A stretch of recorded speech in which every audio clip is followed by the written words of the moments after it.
Hey everybody, how you doing? It's Bruce here. Good morning. It's September the 27th. It's Monday, and our last Monday in the month. It's Uncle Bruce here with Stock Markets with Bruce. 7th. It's Monday, and welcome to the show. Nice to have you here. It's another fun week coming up. All kinds of stuff going on in the pre-market. All kinds of chat about what's happening and what's going on and where are we headed, economies of the world and regional issues. It's really really busy, and yet people are wondering, well, what's going to happen with the market? The Dow right now is up 15 points on the day. At this point, I've got S&P down 11, Nasdaq down 115 on the pre-market. So the pre-market is mixed. Energy is oil is up a little bit right now, buck 48 to 75.46. There's all kinds of talk about what it's going to do. It it's complicated. I was taking notes about a few things I wanted to mention today. I got a page. I got a page of stuff here that I want to talk to you about. Um, and I think I got some good news. I think I have some good news for us as well. So let's kind of get into it a little bit here. Good morning, everybody from around the world. Thank you for saying hi. Please say hi to me. Tell me where in the world are you watching me from? Where are you located? What city are you in the world? I know I have Europeans here, all over Canada, all over America, of course, Asia, Australia, New Zealand, South America, the Caribbean. I'm always overwhelmed by it. Um, what am I going to talk to you about? First, oil. Okay, so the talk is that oil is going to go higher. This is what analysts keep coming up with, and some of the analysts at like Bank of America and Wells Fargo and other outfits are talking about oil likely going to 90 to 100 barrels. Some of them are saying if it's a cold winter, we're going higher. Okay. Is that folks are coming from. Oh my gosh, look at this. This is unbelievable. Good morning, everybody. Good morning. Good morning. Utah, Texas, Cincinnati, Thailand. Good morning, Uncle B. Look at this. Olympia, Washington, Dallas, Philly, New Orleans, Corona, California, Charlottesville, Winnipeg, Houston, Chicago, New Jersey, the Netherlands, Connecticut, Sacramento. Where are you watching me from, people? Talk to me. Denver, West Palm Beach, Florida. Oh my God. Memphis, a van by the Ohio River in Cincinnati, Washington, Long Beach, Memphis, Asheville, North Carolina, Manitoba in Canada, Milwaukee. Look at all of these places that people are from. I'm new to trading. I'm very nervous. How do I start? Watch the show and just get comfy.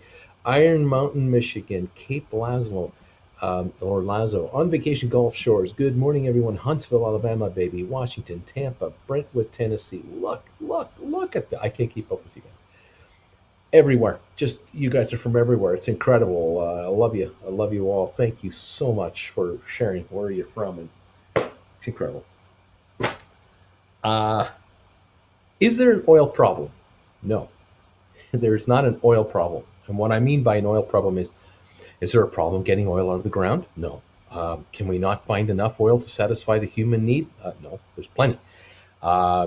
Is there a problem with storage? Is there a lack of storage for oil? No, oil is in every storage container in the world. Uh, is oil on ships moving around? Yeah, it's moving. So what's the problem? Why are there gasoline station lineups in the UK that we're hearing about? Why? I don't know if every single region of the United Kingdom has this problem, but we're hearing these sensationalized stories of lineups for gasoline. It's a regional problem.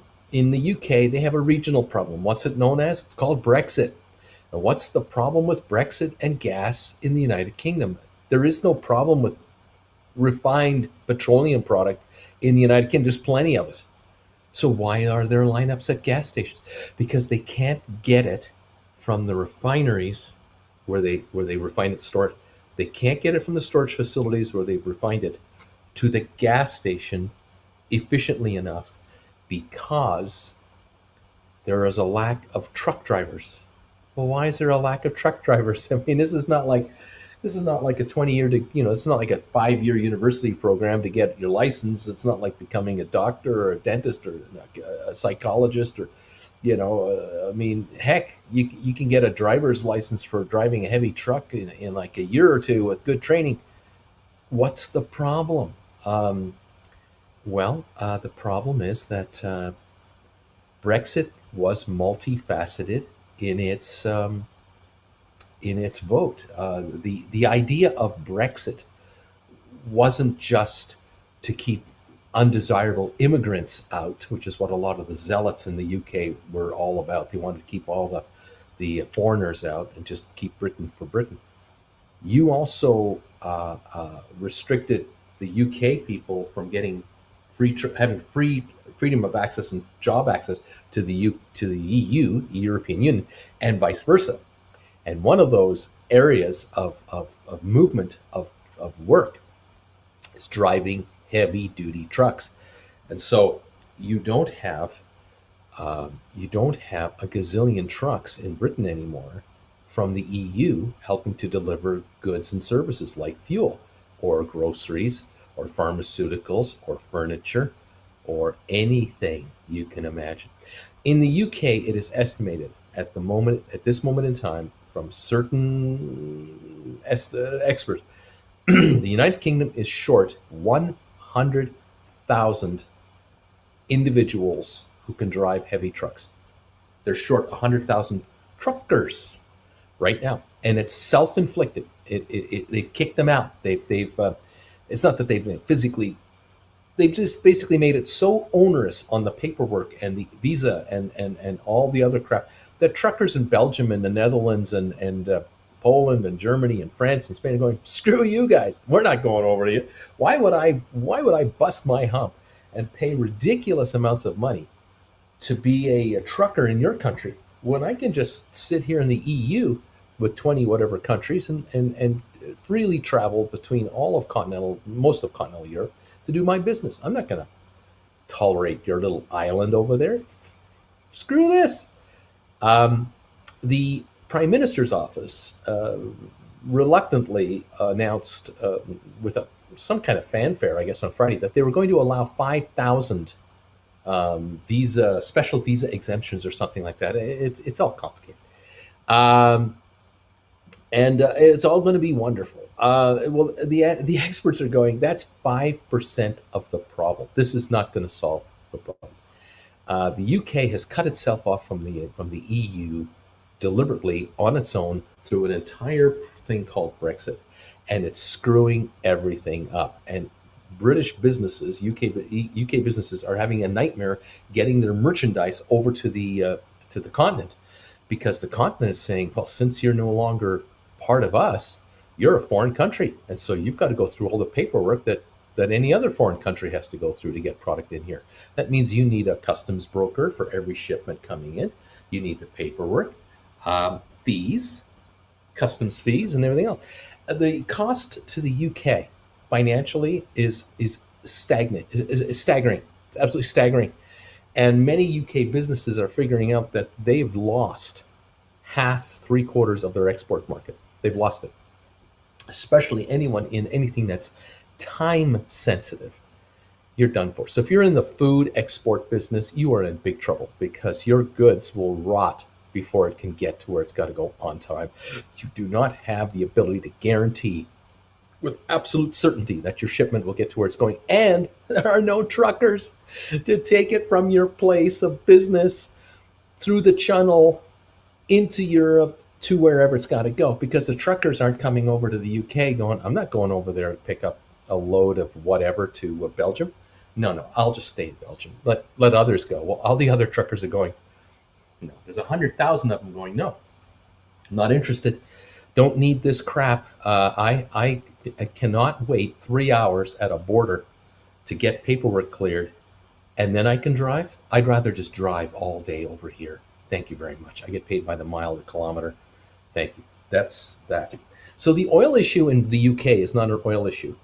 There's no shortage of oil in the United Kingdom. They just can't get it distributed efficiently. All right. China. We're hearing now overnight that we're hearing this morning. An Apple factory or two, and other factories of other foreign companies are being shut down. And it's out of all things, we're thinking, well, it must be supply chain problems. No, it's not a supply chain problem whatsoever. One of the Apple factories was shut down because they couldn't deliver enough electricity to the plant to run the plant at normal capacity. Why? Is there an electric problem? And the electric problem they're having in China is sort of a self-induced issue.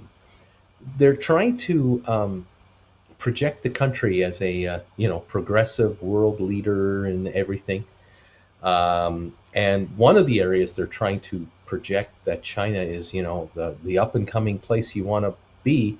And of course, they're trying to sell this to the Chinese, of course, with their own state controlled media. Remember, it's all mob run. You got the mob who owns the government, that owns the media, that owns the army, that runs the police, that runs the judiciary, that sets all the quotas, that sets, so it's all run by the mob. They're trying to control air pollution over there. And what they're trying to do is they're trying to show the world just how progressive they are and how fantastic everything is. And they're trying to show blue skies over certain cities, including Beijing, because Beijing is going to hold the Winter Olympics like next February. So like in like 6-7 months, the Olympics are being held in Beijing, the Winter Olympics. Even though Beijing really doesn't get any snow during the winter, but that's neither here nor there. The bribes that they paid were so good to the Olympic IOC. The IOC gave it to them because no other country wanted the Olympics for this Winter Olympics. No one else wanted them. Nobody wanted the Winter Olympics. And China thought, well, we'll buy it and we'll put on a show and show the world how great our country is, and we'll sell it to our own 1.3 billion in-house people how great our country is by showing off how great China is. Well, one of the things you got to do is you got to clean up your pollution. And the problem for Beijing is that you have to shut down coal plants and other heavy industries for months to allow the skies to clear up, because the skies over Beijing and other countries, other cities in China are a cesspool. They're an absolute cesspool. What we don't see, if you don't see it, you don't believe it.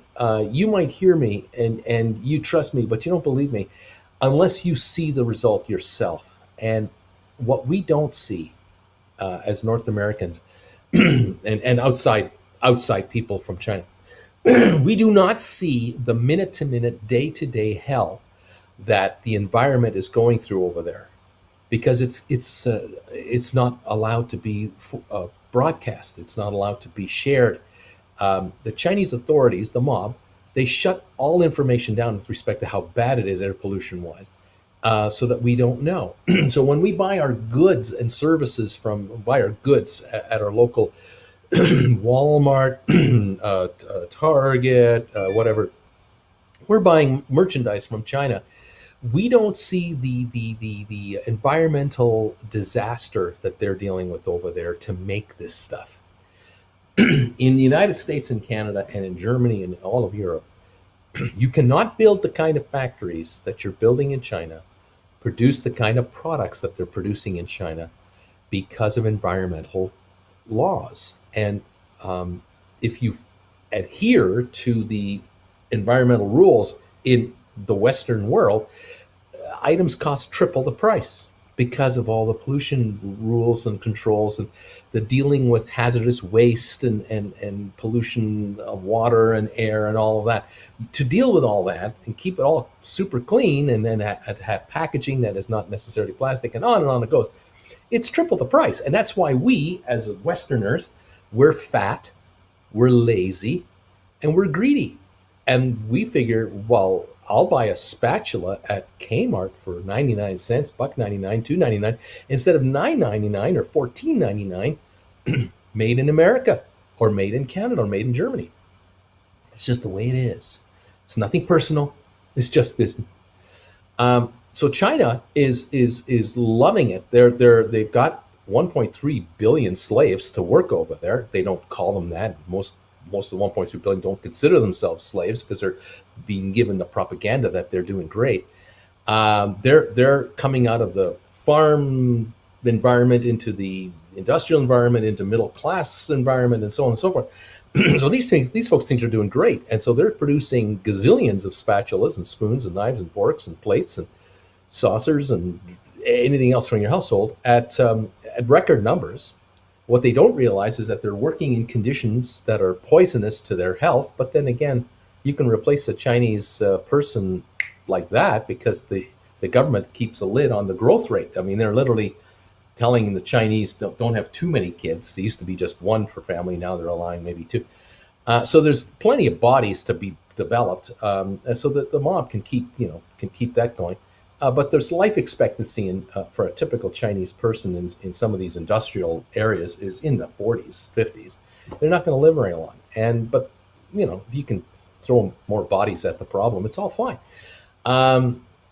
It would never fly in North America. That's what I'm getting at. It would never work here, but it works over there beautifully as long as you control the media, you control the pollution standards, you can you can control the propaganda, you can control the army, the police, the secret police, the prisons, and you can terrify citizens into complying with the law, whatever the law is, and away you go. Oh, and speaking of the law, hey, did you notice this weekend how it's amazing how everything happens on a Friday night? But did you happen to notice that on Friday, the woman that was under house arrest in her mansion in Canada, in Vancouver, cut a deal with the U.S. federal lawyers without having to go to the United States. She appeared in a Brooklyn court virtually by camera from Canada to plead not guilty to charges that will later be dropped if she, quote, behaves herself.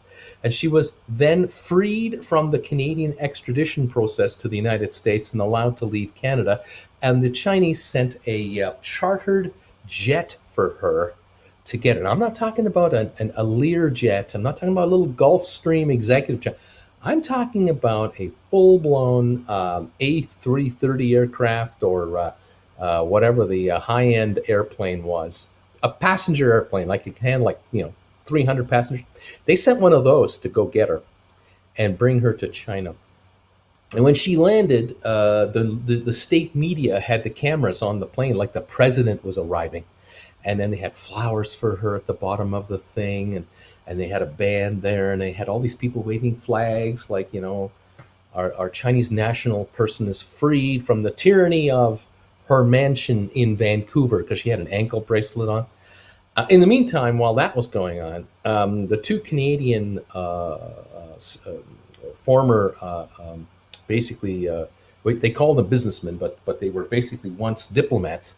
The two Canadian diplomats that have been jailed in isolation for 3.5 years were taken out of the prisons. They were put on a Canadian jet, a Lear jet that Canada chartered, and flew them to Canada. And they arrived in Canada at a private executive airport in Calgary. The Prime Minister of the country, Canada, he was there waiting for them. He greeted them, and then they were spirited to their families quietly, without cameras. And very few pictures have come our way of them being reunited with their families. And they have not been made available to the market, the media whatsoever, absolutely nothing. China says that the two Canadians confessed to their crimes, and due to medical reasons, they were released on humanitarian grounds. I find it just incredible coincidence that the two jets passed each other over the middle of the Pacific Ocean as they went back to their countries. But China was acting in the rule of law with these diplomats, because they were not hostages against her. Oh gosh, no. This is a pure coincidence that they were released, and a government jet came and picked them up. I mean, that happens to everybody in China, doesn't it? There are other Canadians in Chinese jails who have been given death sentences for being involved in some kind of performance. When you're a weightlifter, you take pills to build up your. There's a guy in China in a Chinese jail who was given a 2-year sentence for being part of a group to trying to import this stuff or export this stuff. Then they reviewed his case as soon as this gal was arrested, and he was given the death sentence. We're still waiting for that to go through. How's that going to be resolved? No one talks about him because he's not as important as a former diplomat. There's all kinds of other crap going on. So the mob basically cut a deal You let our gal go, we'll let your guys go, and then we'll fly them over. And that's what happened. And that's how the mob works. That's how underground organizations operate. And here's China just blatantly doing it. And but they confessed to their crimes, is what they did. Yeah. Okay. All right. Thank you, China. You guys are morons. Let's move on. Oh, Evergrande in China. This story doesn't go away. The Chinese Evergrande based company did not make their payments to their bondholders, foreigners. They didn't do it.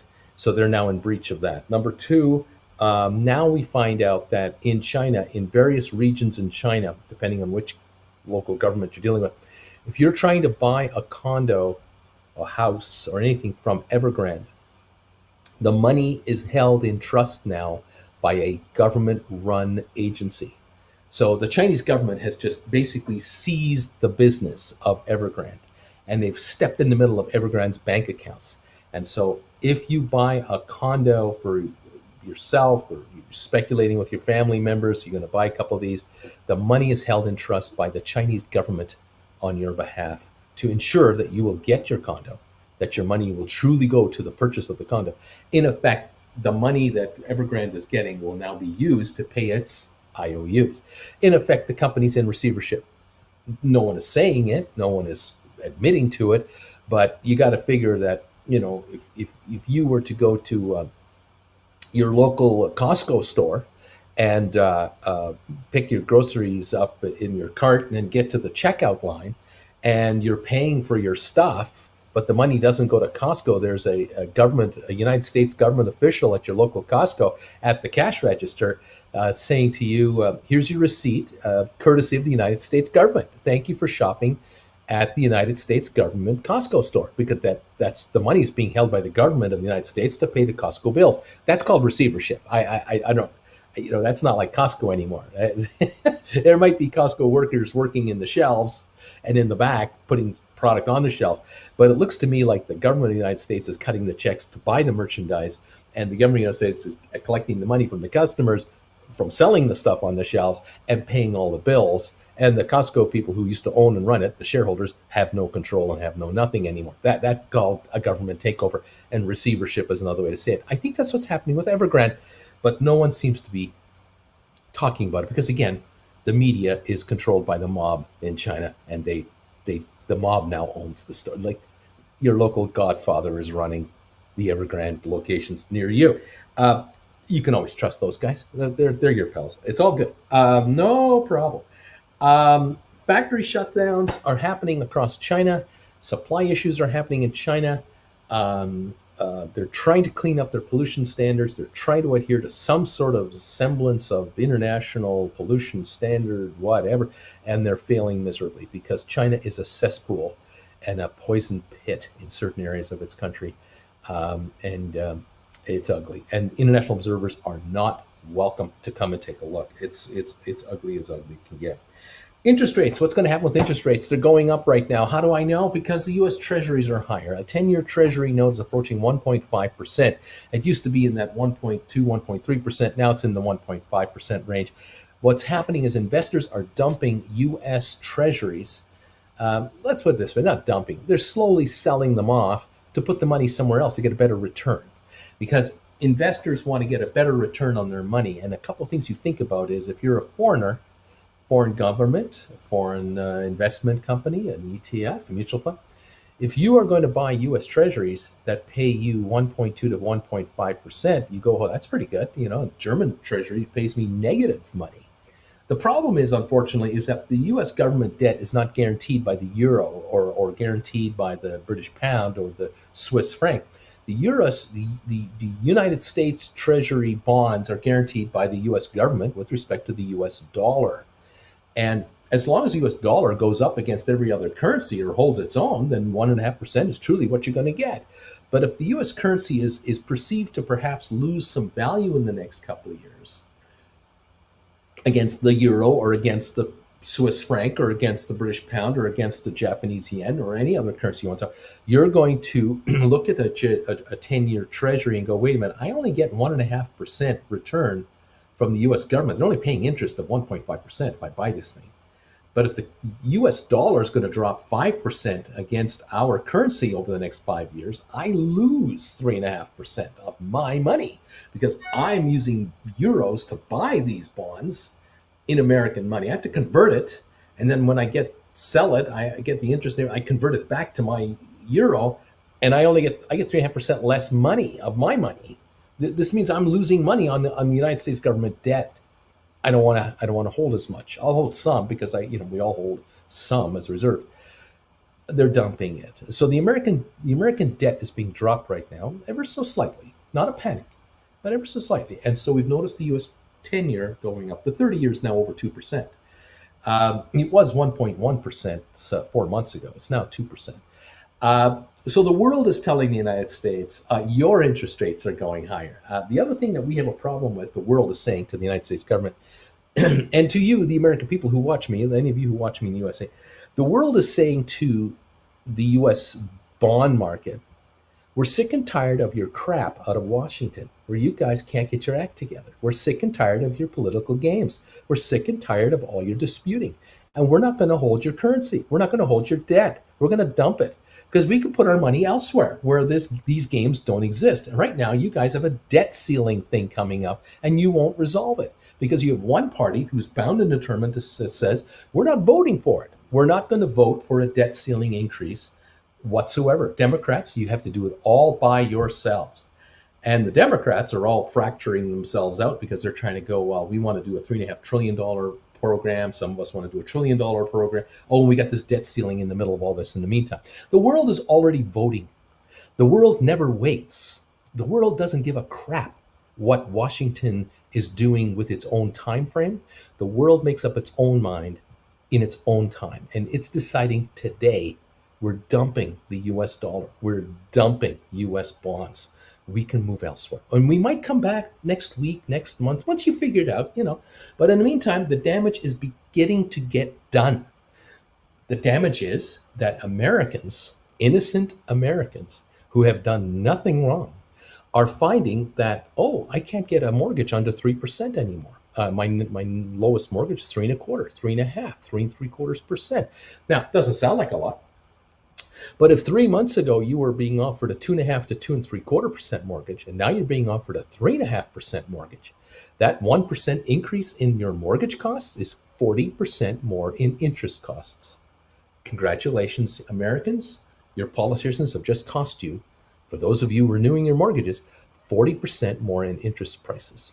It's still only 3.5% versus 2.5% versus where it used to be in the way back when. But the bottom line is trillions of dollars of American activity are now being surcharged an extra fee because the world is saying, sorry, guys, until you get your act together, we're going to go somewhere else because we have many other places to go to put our currency right now. And this is the invisible damage being done to the American economy that most Americans don't understand minute to minute. Canadians don't get it. Germans don't get it. The UK, none of us understand it on a personal level because it's pennies to each of us to when you divide it all out. But as an economy as a whole, it adds up to trillions of dollars wasted, lost, gone forever, and efficiencies bleeding out of an economy. And the world has already made up its mind, and it's disappointing. The talk right now in London, Tokyo, Frankfurt, and everywhere else is, can the U.S. market, is the U.S. stock market fairly priced where it is based on the kind of earnings that American companies are going to have in the next year? This is what we do all the time in the stock market. This is the game we play every day in the stock market. More and more analysts, government officials, government analysts, private analysts, you name it, are coming to the conclusion that in some areas of the U.S. economy, prices might be a bit too high for certain stocks. And all of a sudden, there's this pause where people are going, we know there are $17 trillion of cash sitting in the American bank account. Americans have $17 trillion in their savings accounts, in their 401ks, in their IRAs. Americans are cash rich. Americans want to buy stuff. Americans want to buy themselves a new vehicle. Americans want to buy themselves new furniture. Americans want to go on a trip. The problem is that as a whole, country ain't kind of working on the same thing at the same time. There's too many divisions, and one of those divisions is certain people won't get the vaccine, and this is causing other issues. Now, I want to talk to you about a personal thing that happened to me this weekend. I'm in Calgary. I used to be in Creston, British Columbia, town of 5,000 people. Not a lot happening over there. Pretty calm and quiet as almost all the time. But here in Calgary, this city with like a 15-mile radius around here, it's 1.5 million people. Still tiny compared to New York or L.A. but no, it's a metropolitan area, and it's fascinating to see what's happening here. It's just fascinating. It's absolutely amazing. The difference is just stunning between little old Creston and Alberta. The province of Alberta that I'm in is kind of like Wyoming. It's like really to the right. Okay, there's a lot of. We just had the federal election here last week. I don't know if you know this. In Canada, we had a national federal election. It was a 31-day campaign. It was 30 days too long, but we had it. There were no changes basically in the House of Commons. Just as many Liberals got elected as Conservatives. But here in Alberta, there are something like 45 seats available in the. It's like the Congress, our parliament. And last time there were 43 Conservatives and 2 non, or something like that. Maybe 42 and 3. Same thing this time. So the province went right, stayed right, kept all the progressive Conservatives, which are Republicans, in the seats to go back to Ottawa. All right. It's been this way for decades here. This is oil country. This is a free enterprise country.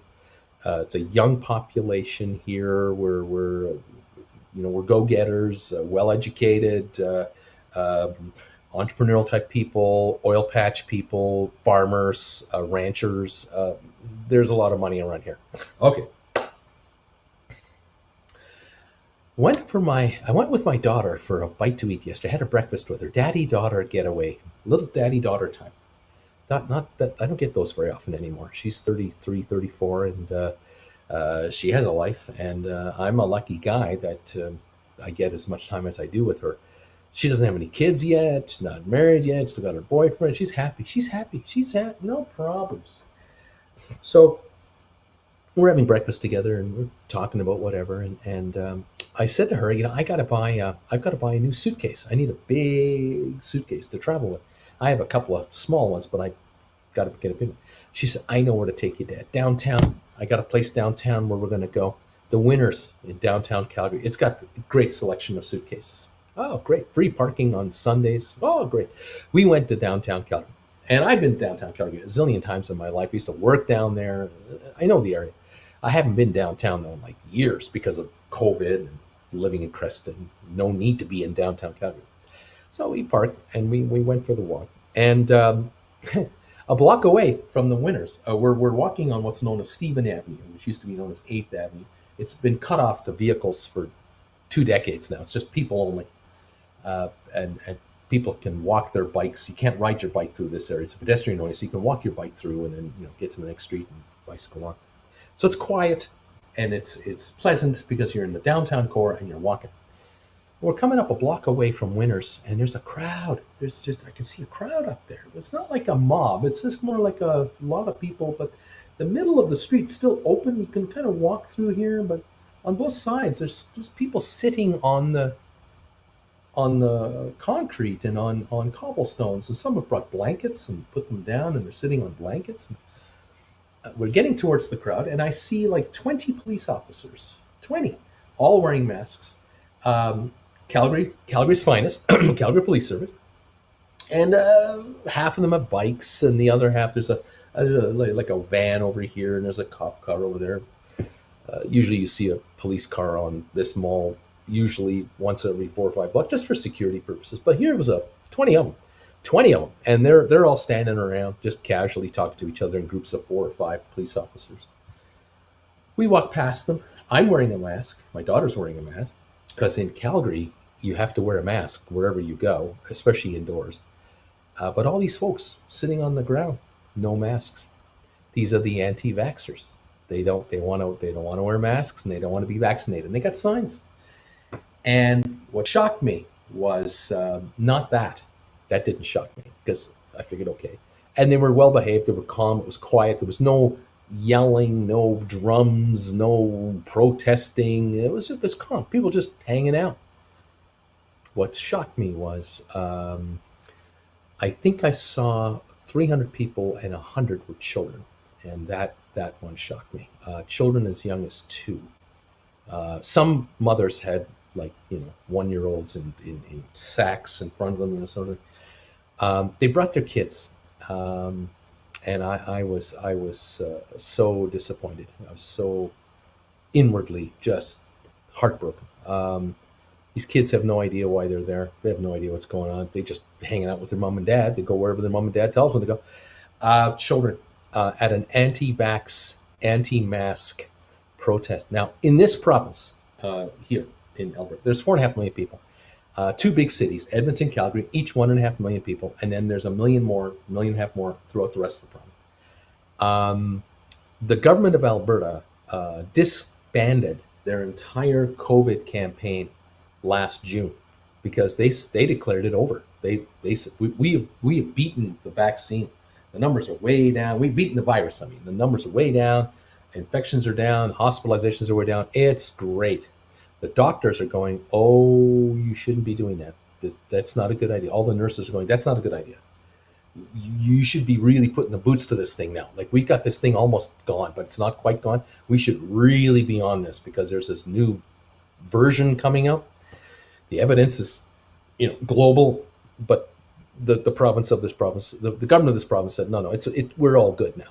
And so everything was opened up. You can go anywhere you want, do anything you want, no mask, no nothing, no checking, no nothing. And they even disbanded and discontinued the tracing program, where if you get infected, they'll ask you, where have you been the last 2 weeks, so they can kind of trace others that might have been. They disbanded that.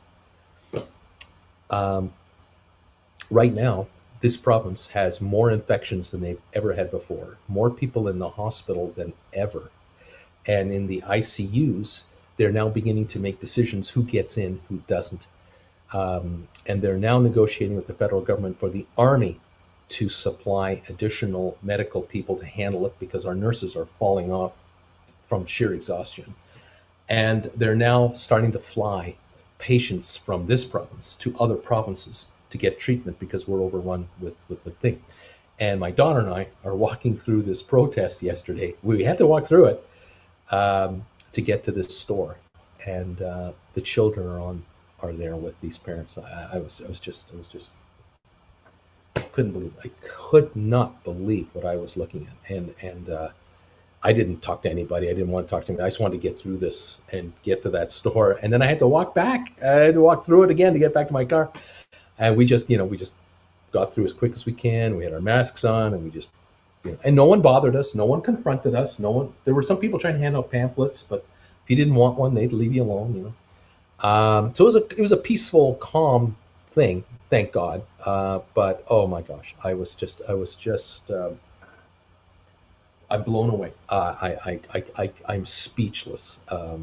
Even here, it is happening. And my daughter was saying, to me that last week, some of these folks, not these exact people, but these supporters, were protesting at hospitals, saying it's all fake.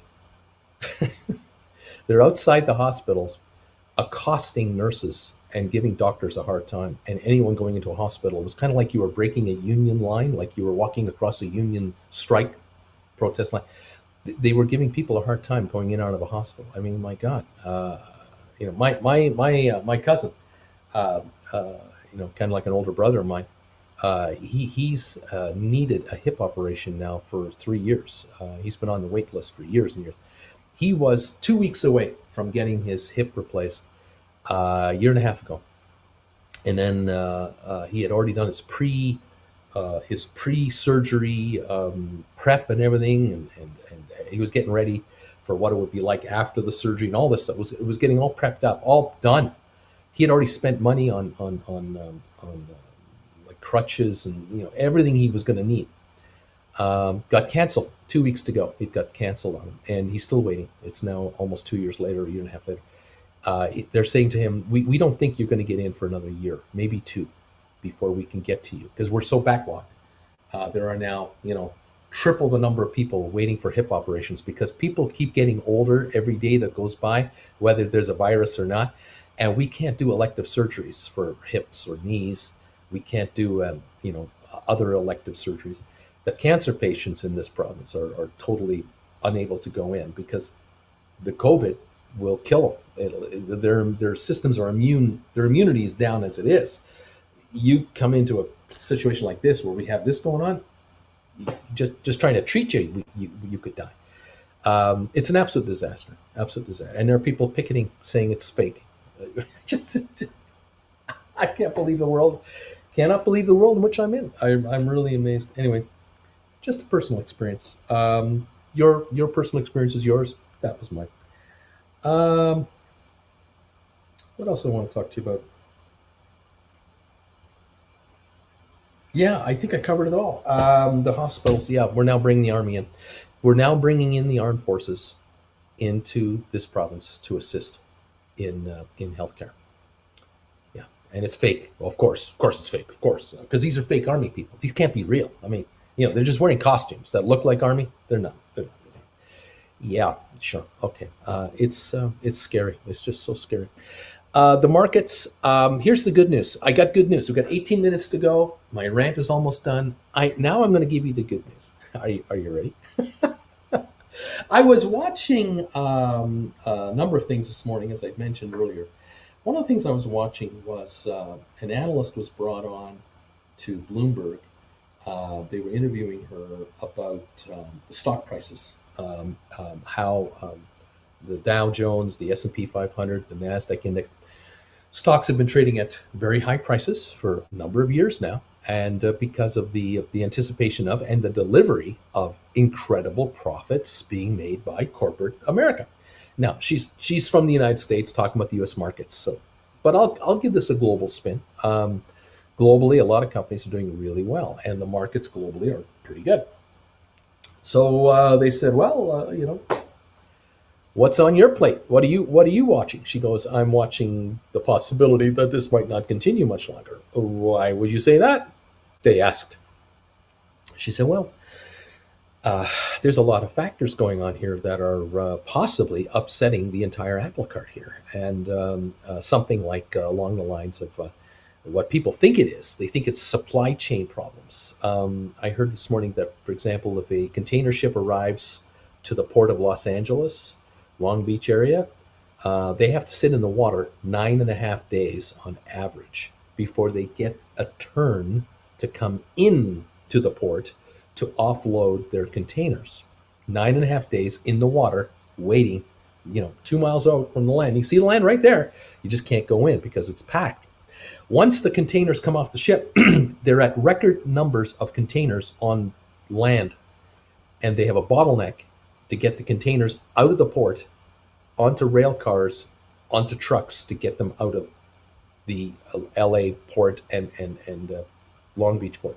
And then they have bottlenecks along the distribution chains because some of these containers only go 5 miles, 10 miles into greater metropolitan Los Angeles to various communities in LA where they process these containers, break them down, and then take the boxes out and ship the boxes to where they have to go. Some containers, the entire container is Costco. Some containers, there are 20 different businesses getting product from one container. It all varies. There's bottlenecks everywhere in California. There's a trucker shortage in California. There's a trucker shortage in America. Because in the last 2 years, schools have not been operating to get truckers graduated to get them licensed. Truckers get older every day of the week. Every day truckers get older. And every day, a certain number of truckers can't drive truck anymore. Whether they don't want to, they voluntarily want to, but they can't, physically can't. They die of old age. They have an accident. They whatever the reason. There's always truckers dropping off the chart, and you have to replace them. This is the story of life. America has a trucker problem. America has a distribution problem. America has supply chain problems. And just because the container ships are sitting there with all the goods, it doesn't make a dang bit of difference. If your Costco in St. Louis hasn't got the goods, they can't sell them. And so this analyst was saying most people think that the stock market might lose a bit of steam because of the supply chain problems, and that that any company like Ford, General Motors, and other manufacturers that we can quickly think about. We think of Boeing, we think of Westinghouse, we think of Whirlpool, we think of any company that makes stuff, that assembles things. If you get, you need 1,000 parts to make this thing, or 15 parts, or 150 parts, or you need pre-manufactured dashboards from China to put into a car at exactly this moment in time on the production line to then get the car to the finish line. If that's disrupted, it screws it all up. And so there's all kinds of issues. All right. But there are more. There are more issues facing corporate America, corporate North America. And in the markets, they're worried about whether Apple will actually deliver the goods on their sales. They're worried about Federal Express. They don't make anything. Federal Express doesn't do anything. They don't make a product. They distribute stuff. They distribute parts. They distribute finished products. They distribute documents. Amazon's goods are going through FedEx and through Amazon's own systems. I mean, products and packages are on the move. FedEx is not delivering the numbers. They're missing their forecasts. They got supply chain problems. They've got volumes that are down. Yet Americans have $17 trillion in their bank accounts to spend on stuff, and they can't get it. It's an amazing problem we have here. But I got good news for you. Out of all this, I still have good news for you. I was taking a look at the 8 companies that I have been telling you about since February, because you folks have asked me, are there any stocks you like, and what would you recommend we look at? And I gave you more than 8. I probably gave you about 20 companies to look at, including Apple and Cisco and IBM and Microsoft. I have a list of stocks that I like, but I also mentioned some SPACs, 8 which were SPACs back in February that are no longer SPACs today.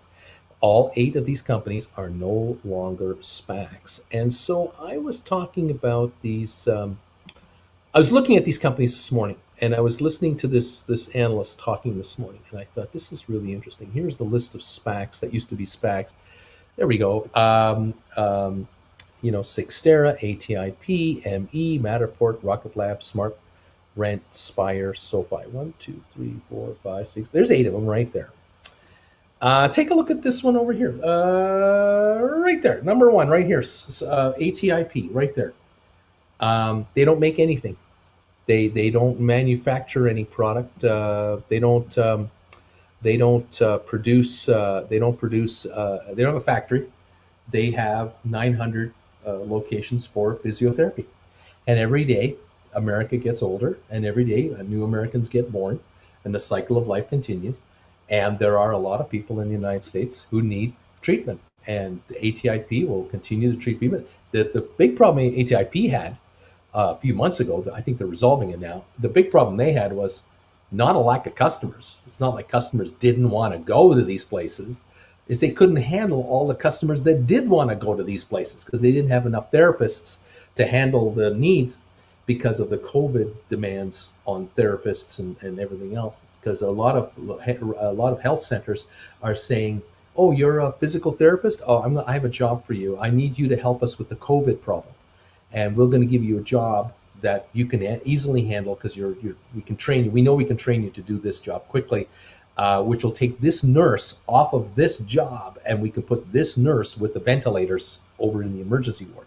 And they're shifting people around, and so ATIP has been wrestling with trying to get people in, but they're resolving it. So the good news for ATIP is they're not affected by a supply chain problem. They're not affected by this. The next one, Cyxtera, right here, number 2, right there. Cyxtera, there you go, there it is. What do? Well, they own and operate server farms, data processing and information. During the pandemic, you need them more than ever.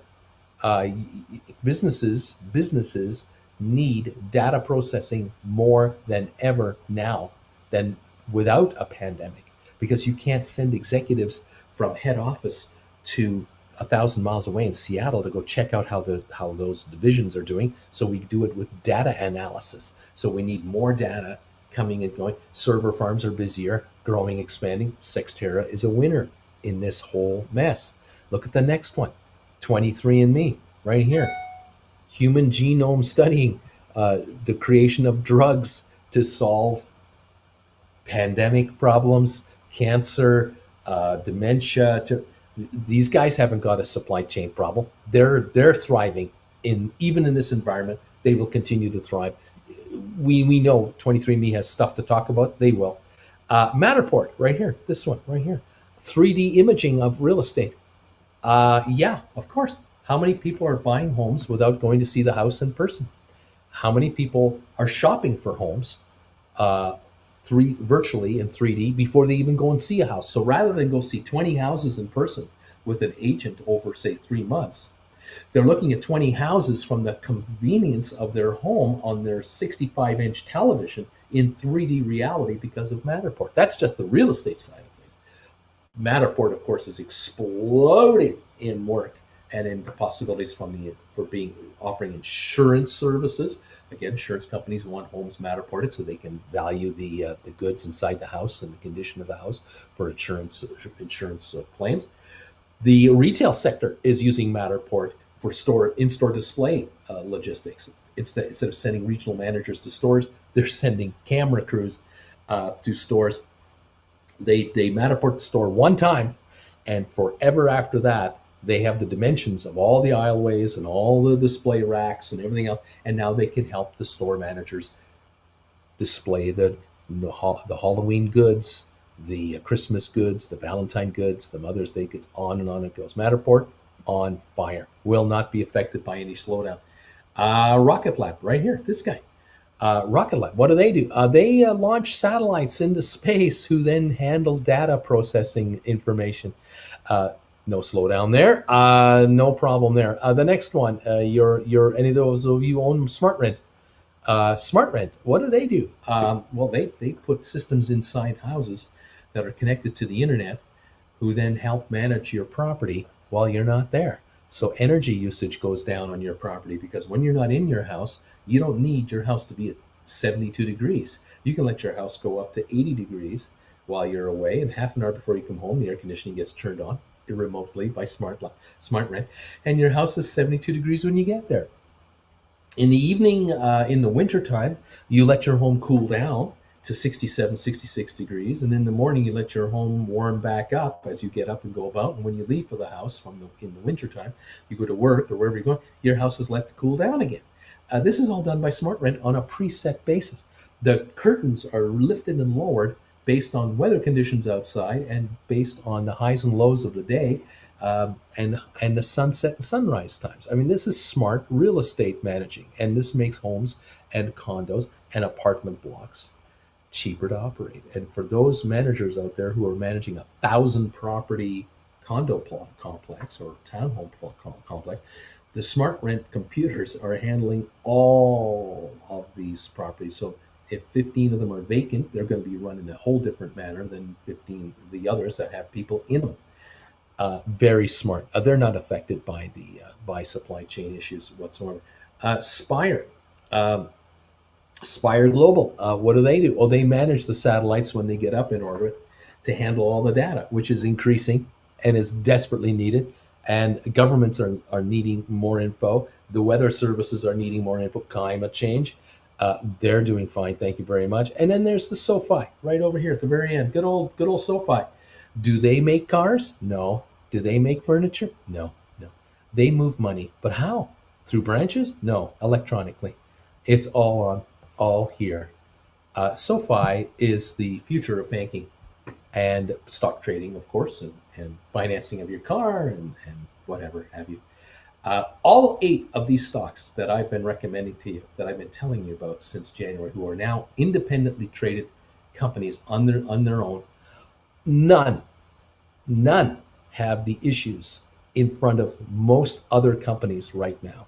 They don't have factories in China they have to worry about. They don't have products sitting in the container ships off the coast of California. They don't have supply chain issues with their product locked up somewhere. They don't have to worry about the price of oil. As a matter of fact, price of oil goes up. Some of these companies make money, more money, like SmartRent. Energy prices go up to warm houses or keep houses cool. Smart rent systems are even in more demand because they make homes more energy efficient.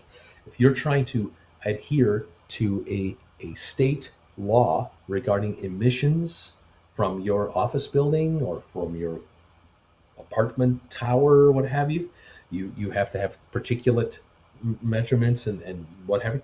You need smart rent because smart rent will limit the waste of energy in your building because again it will manage energy needs when people need it, not when they don't. And so offices that go 9 to 5, yep, that's when you need the air conditioning on or the heat depending on where the building is. But between 5 in the afternoon and 9 the next morning, the building can run in a more uh, neutral way, in like idle rather than in drive. And so buildings will emit far fewer pollutants overnight while people aren't in the building, or a very few number are in the building, versus during the day when it's go time. And on weekends, the same thing. Saturdays and Sundays, office towers don't need as much energy as they do Monday to Friday. And so Smart Rent is able to not only work for residences, but also commercial properties. Think about shopping malls and think about huge factories and huge distribution centers. Again, middle of the night versus middle of the day, the efficiency ratings of these structures goes phenomenally higher.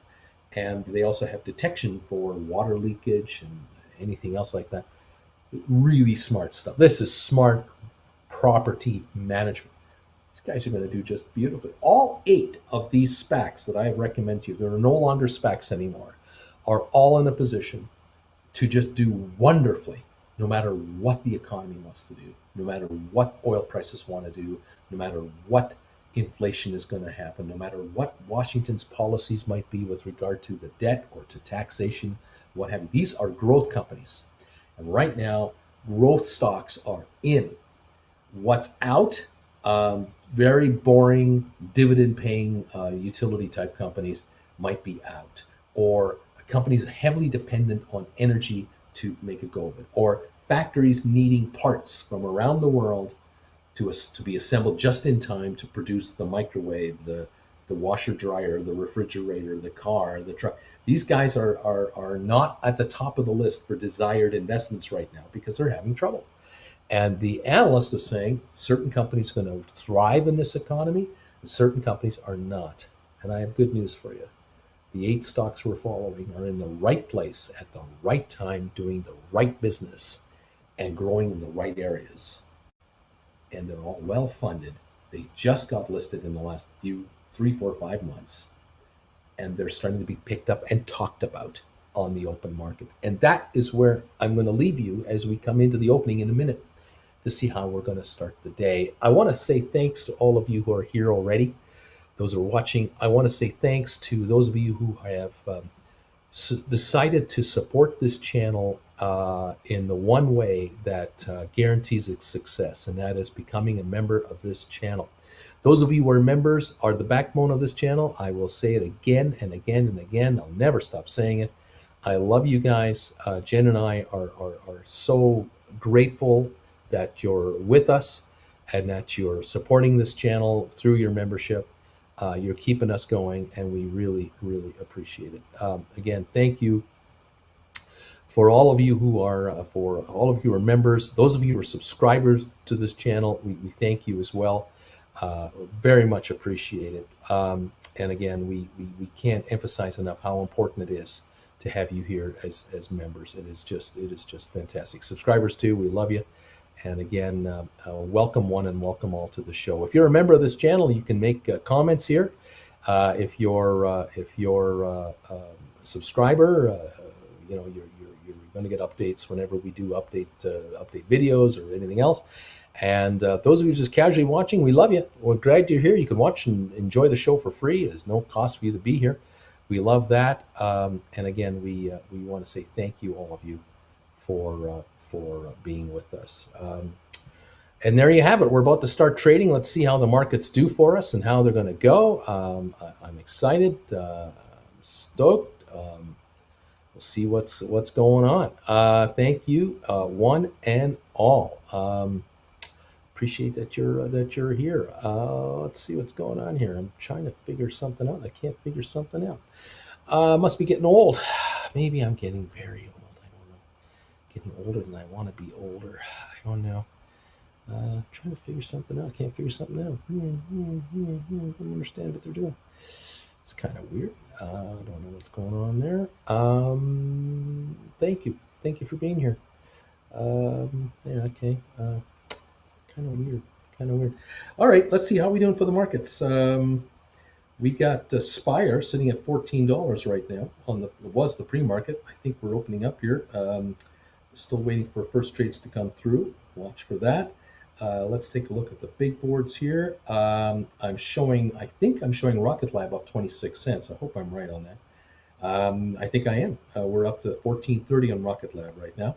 We've got SoFi up 8 cents to 17.72. We've got GameStop right now up 228 to 187.44.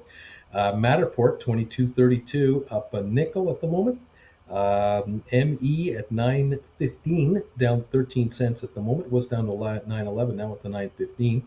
SmartRent unchanged. I'm not sure if it's trading yet. Spire at $14, up 15 cents. ATIP down 2 pennies. Cyxtera down 12. AMC up 26 cents, Robinhood up 19 cents, Vanek Vectors down $1.29, Home Depot up 86 cents, IBM up 47 cents. The Dow is up 87 points to start the morning. I'm going to double check over here to see if that's accurate. Yes, it is. We have S&P down 6.6, NASDAQ down 80, but we have the Dow up 87. Microsoft down $3.49 a share, down to $295.86. Apple down $1.86. Those factory shutdowns in China are not helping. We're watching Tesla up $1.88, Bed Bath & Beyond down 4. BlackBerry is down 19 cents. Royal Caribbean 92.46, going absolutely the wrong direction for no good reason. I do not know how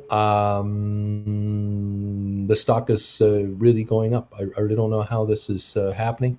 It's the weird thing. I'm not sure what to make of it. It's way overpriced. They're losing nothing but money, and I just think it's emotion investing. It's not investing because of fundamentals.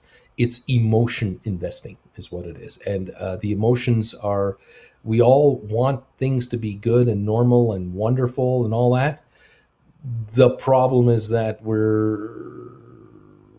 people are investing in something that just really shouldn't be picked up at these prices. It's just kind of that's where I'm at right now. Anyway, that's just me. I don't know. It's to me it's a put buy. Bottom line. There we go. I just changing the channel right now, changing the show to be members only, folks. Those of you who are not members, thank you for being here today. Those of you who are members, you're free to ask away any questions you have. And as many of you as possible want to become a member, I'd love to have you join us. That would be great. Thank you so much. The backbone of this channel, the members. Okay, I think I got that figured out. That only took me 10 minutes. I'm getting better. Or am I getting worse? I don't remember. What's my name? I don't know. Welcome. We're up $7 on Goldman Sachs, by the way. So Rocket Lab up 62 cents to 14.68. Yeah, baby. SoFi 17.43. I heard over the weekend, someone was kind enough to send me some info on SoFi. There was unusual options activity on SoFi on Friday that seemed to indicate that there was strong institutional interest in buying call options on SoFi and selling unloading of put options. In other words, the betting was going long versus short, and SoFi options were in such demand on Friday that not only were market buy orders coming in, but they were known as sweeps.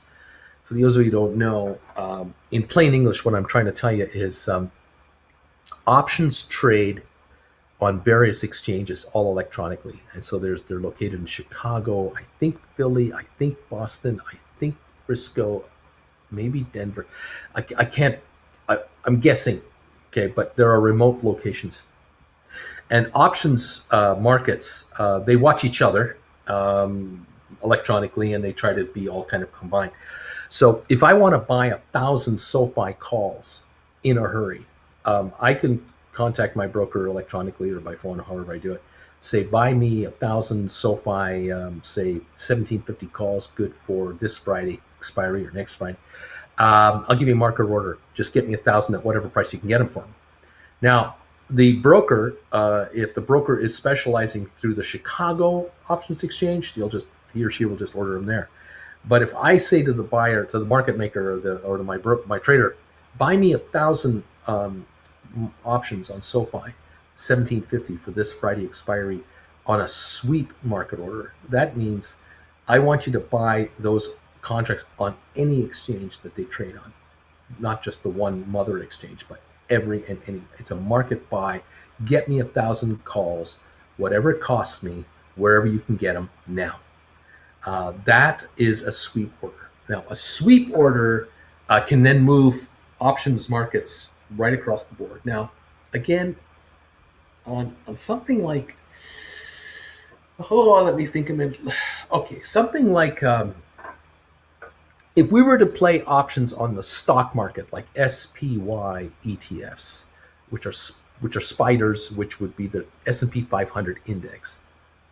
If I try to buy 1,000 calls or puts or sell 1,000 calls, like a whole bunch of these things, I would have no trouble getting filled by my desk trader through the firm I'm using through one exchange. It would be a no-brainer because the liquidity on spiders is massive.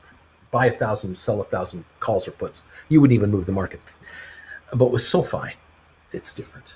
SoFi doesn't have the liquidity that QQQs have, or Apple option contracts, or Microsoft option contracts, or Tesla contract. The Tesla market for options is incredibly liquid.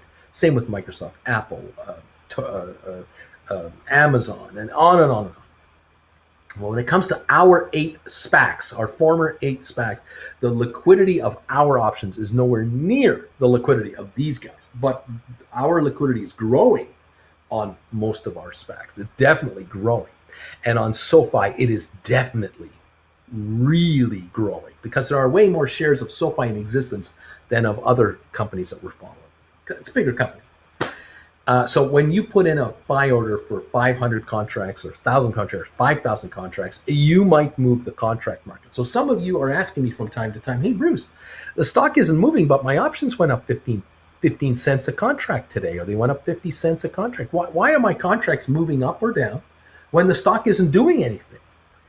And usually the answer I try to give you is it could be that it's been a while since the option traded, if it's a thin traded contract, or the long weekend has just been had. The last time we traded was Friday 4 days ago. Now it's Tuesday and we've lost time, and maybe that's the answer. But the other answer is no.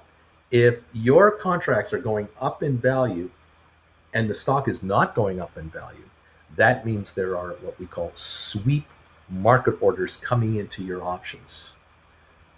Is that a good thing? It can be. Because what's happening is there are some serious wagers being made by serious money on the upside of SoFi.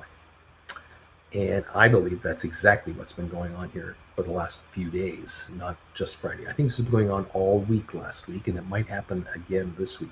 Why would people be gambling aggressively on buying SoFi calls, dumping SoFi puts?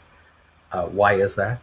Something known as perhaps the bank charter is imminent and about to land in the lap of SoFi.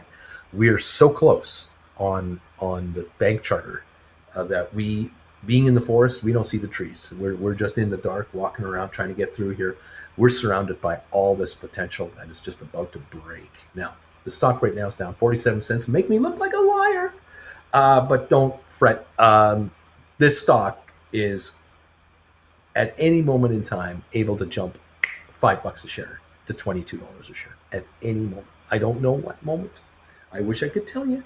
If I knew, if I knew, I wouldn't be here. If I knew that SoFi was going to be $22 a share in an hour from now, I wouldn't be here talking to you. I would never become a YouTuber. I would have been a trader on my own, and I would be just loading up on contracts, getting ready for the $5 run. So the fact that I'm here shows you how honest I am. I have no idea when it's going to happen. I just sense that when it goes, it's really going to go. And the one piece of news that can make SoFi pop like that would be the bank charter. The other thing that can make the stock go higher, maybe not pop $5 in 1 minute, but what could get SoFi to go higher for quite a while in a real nice way, like the way Matterport's run up the last few weeks. You get about 6 or 7 stock analysts out of Wall Street making buy recommendations on SoFi with $30 to $35 to $40 price projections. You get that kind of stuff going on, look out. This stock is also going to march. It's just going to march. So stick around and let's enjoy the show and see what's going to happen here. It could be a most interesting couple of days this week. So I like what I see on SoFi. I've liked it all last week, the way we've gone from that 14 range now to the 17 range. This just tells me that, we're about to take off here. So tolerating today's little dip. Okay, we'll tolerate it. It's a Monday morning dip. It's okay. They're allowed to happen. Rocket Lab has traded 425,000 shares. We're sitting at 1470 something, 1467, 1472, near the high of the day. I don't have any news, but there's something here that says Rocket Lab's a $24 million U.S. Space Force contract. I like those kinds of contracts. Those checks don't bounce. So something looking good on the old Rocket Lab. I know for a fact we're going to see more of this. And this, again, I keep coming back to, could the supply chain problem, China problem, oil problem, inflation problem, interest rate problem, earnings projections for companies screw up Rocket Lab? Nope, not at all. Rocket Lab will just go higher and become a more valuable company. So thank you, Rocket Lab. Congratulations on the contract. Get many, many more, please. Thank you very much. SoFi down 50 cents right now to 17.14 at the moment. What do we got here? Hey, nice. Thank you for this donation. Happy birthday, Bruce. Oh, that's awful kind of you. It was my birthday last week. It is now 5 days ago since my birthday, the 22nd of September. And I turned 66. And I thank all of you for all of your wishes, your kind words. And those of you who've been making donations to us, thank you, because let me tell you, we have dough coming in, but we got dough going out. I go to the dentist tomorrow, Wednesday, and Thursday, 3 days in a row. I'm going to the dentist again. And am I looking forward to it? No. Am I looking forward to getting it over with? Yes. But we're getting all purdied up, and we're getting all medicaled up to hit the road. I was lucky enough this weekend. This weekend I had 3 sessions with individual people. I was able to squeeze those in between Saturday and Sunday, but I was able to squeeze in on Saturday my masseuse, my therapist, who I haven't seen in 5 years, because she's based here and we were living in Creston, and the last year and a half couldn't come in here. I actually got an acupuncture massage treatment for an hour and a half, which I used to get weekly 5 years ago before I became a YouTuber, when Jen was still working. Jen used to have a day job, and part of her day job, she had medical. And part of the medical was the spouse would be able to get massage treatments, so many a year. And so I used to go to her to get looked after, because way back when I had other work I used to do, and I would have the physical ailments of a physically active guy. But boy, was that ever a treat on Saturday to have her work on me. But she hurt me. She found all kinds of problems, especially when she had me lying face down, and she was working on this shoulder right here. She was working on these, and she said, "Oh, somebody's on the computer a lot." I went, "Well, yeah." I have these YouTubers I talk to on a computer all the time, and I'm constantly typing in. She said, "Yeah, I can tell. Yeah, right. Yeah. Oh gosh, did she worked on me? She hurt me. She said it was for my own good. I don't know. Maybe she enjoys doing that. I don't know. Anyway, thank you, nice, so much. Appreciate it. What's that? What are you doing here? Another donation? Sorry. Happy birthday, old man. Oh man. Oh man. Oh. Well, I don't mind these cheap shots. Thank you for the donation.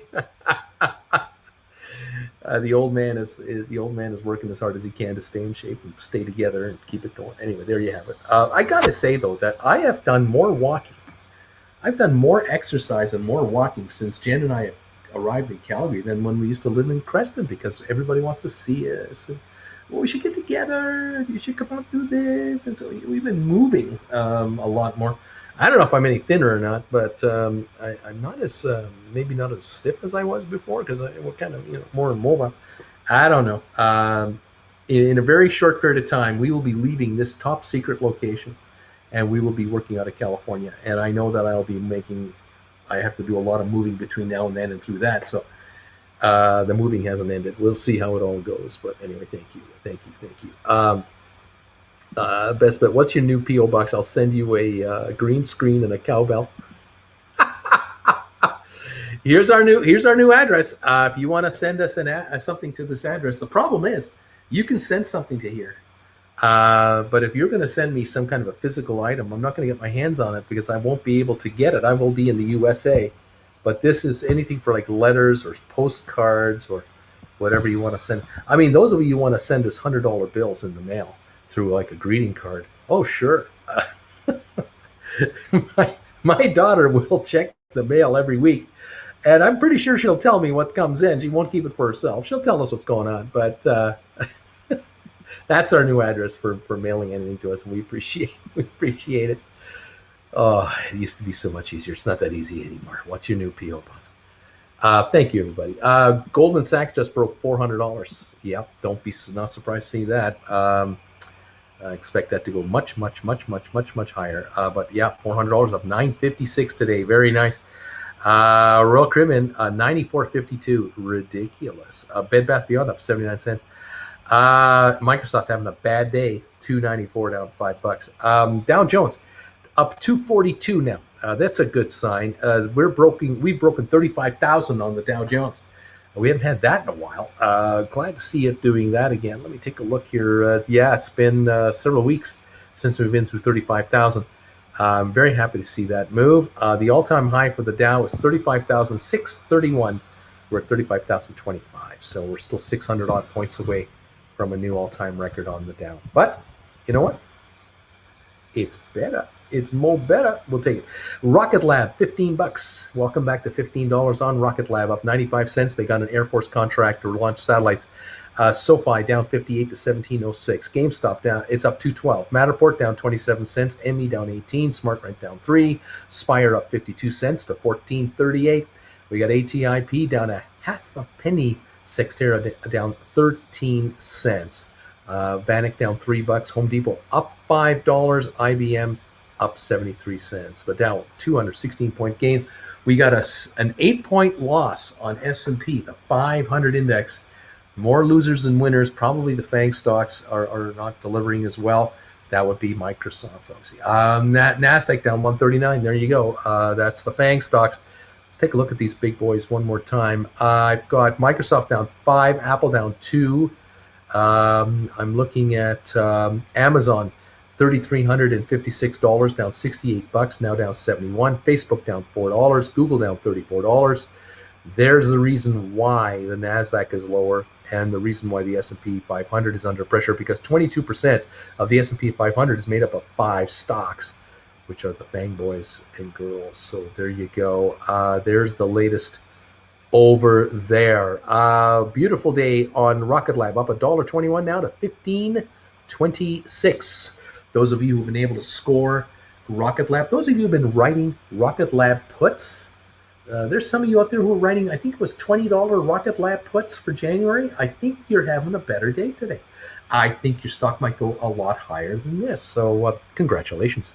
1704 on SoFi. We're looking for a turnaround. 16.99. Not getting it at the moment. GameStop up 265. Matterport down 30.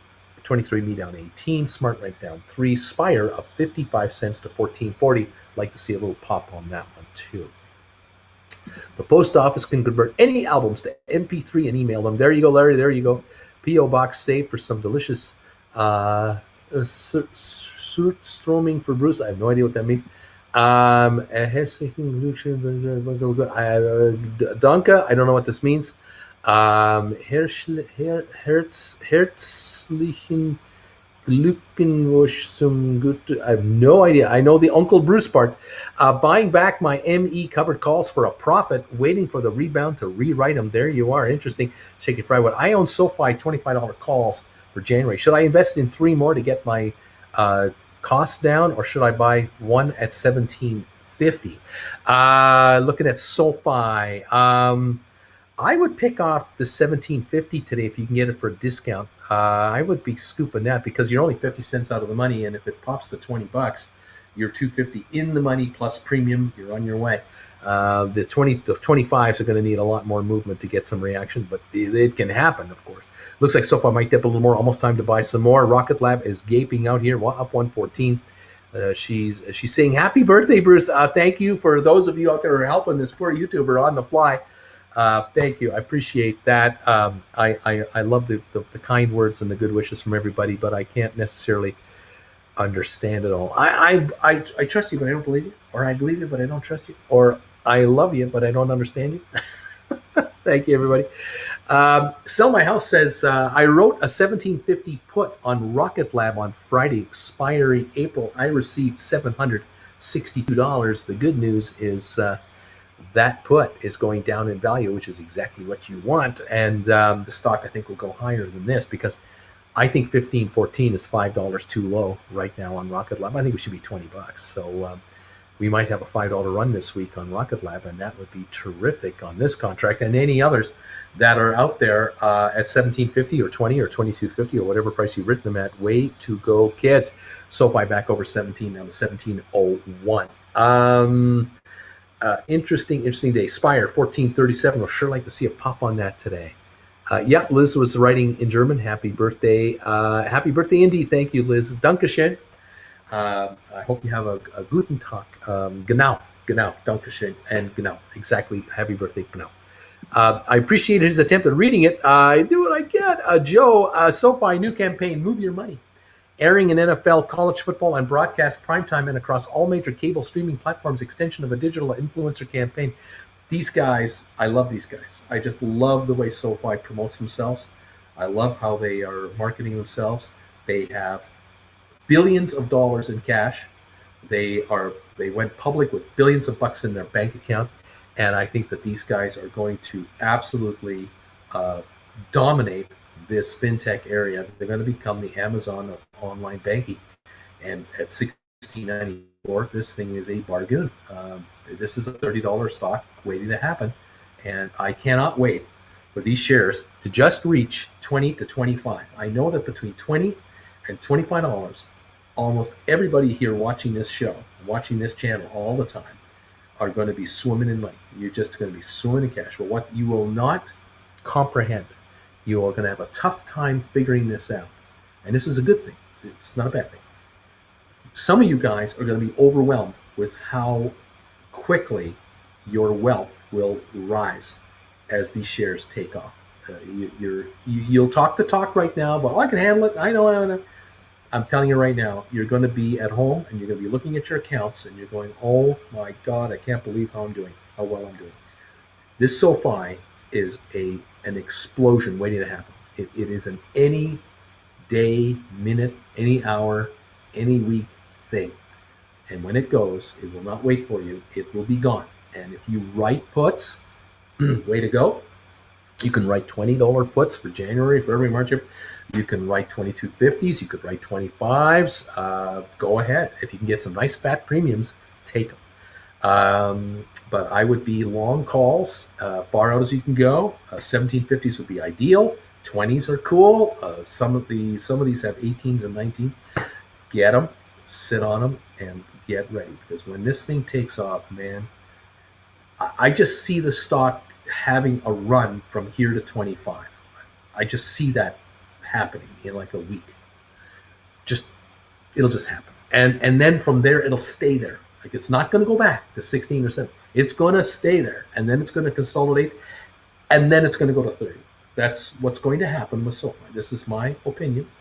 I just see this base being formed here, and I think we're just on the edge, just so close to a breakout. The volume right now, 5.1 million, still, which is good.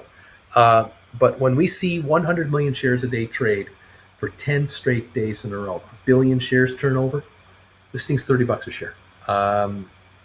Do the math and figure it out. What would your options be worth at $30 a share? What would your shares be worth at $30 a share? Would you now start writing call options for $32.50 or $35 or a $30 stock price? Your life is going to change. Some of you, it's going to be profound because you have got pretty good positions at really good prices. Some of you, it's going to be, it'll make a difference. And some of you, you're going to go, I know a lot of you are going to go, I don't have enough. I should have had more of this. What was I thinking? There you have it. Now, I will mention this one as another little ditty for you. Those of you who are invested and you're sitting comfortable, it's all great, fantastic. But some of you out there are sitting on some loose change. And I don't often say this, but I would tell you, if you can get your hands on super cheap contracts on SoFi that are 2250s or 25s that are out into the new year, you can buy them for like really cheap prices. Like I'm talking less than $1, less than 50 cents. I'm talking cheap. I would load those up. If you got $250 lying around, you can buy 10 contracts for a quarter. I'd do it. Not for this week, not for next month, not for 2 months from now. Next year. I'm talking going out there. You can pick off really cheap SoFi contracts. Pick them up. This is kind of like the the YOLO trade. You only live once. Pick up 5, 10, 20, 30, 40 of these super cheap contracts. Just tuck them away. Because if this thing goes to 30 and you can get your hands on 2250s or 25s and they become $7 contracts and you can get them for 50 cents, thank you very much. You're welcome. Give it a shot. All right, shaky. Hertz equals heartfelt. Glückwunsch, well wishes. Thanks for taking my question, Uncle B. Thank you. I appreciate it. Uncle Bruce, Surströmming is canned rotten herring, Swedish delicacy. Don't try it if you go here. Surströmming. I pick a comb. Thank you for the super sticker. I appreciate it. I thank you for these super stickers, and I thank you for these safety tips. Don't eat rotten herring here in Sweden. Don't be doing that. I really appreciate these local tips because, I mean, I'm just a hick, from Western Canada. What do I know? Thank you, everybody.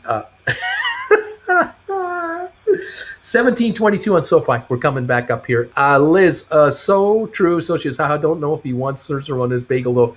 I don't think so. Bruce speaks fluent German. He know KW, y'all. There you go.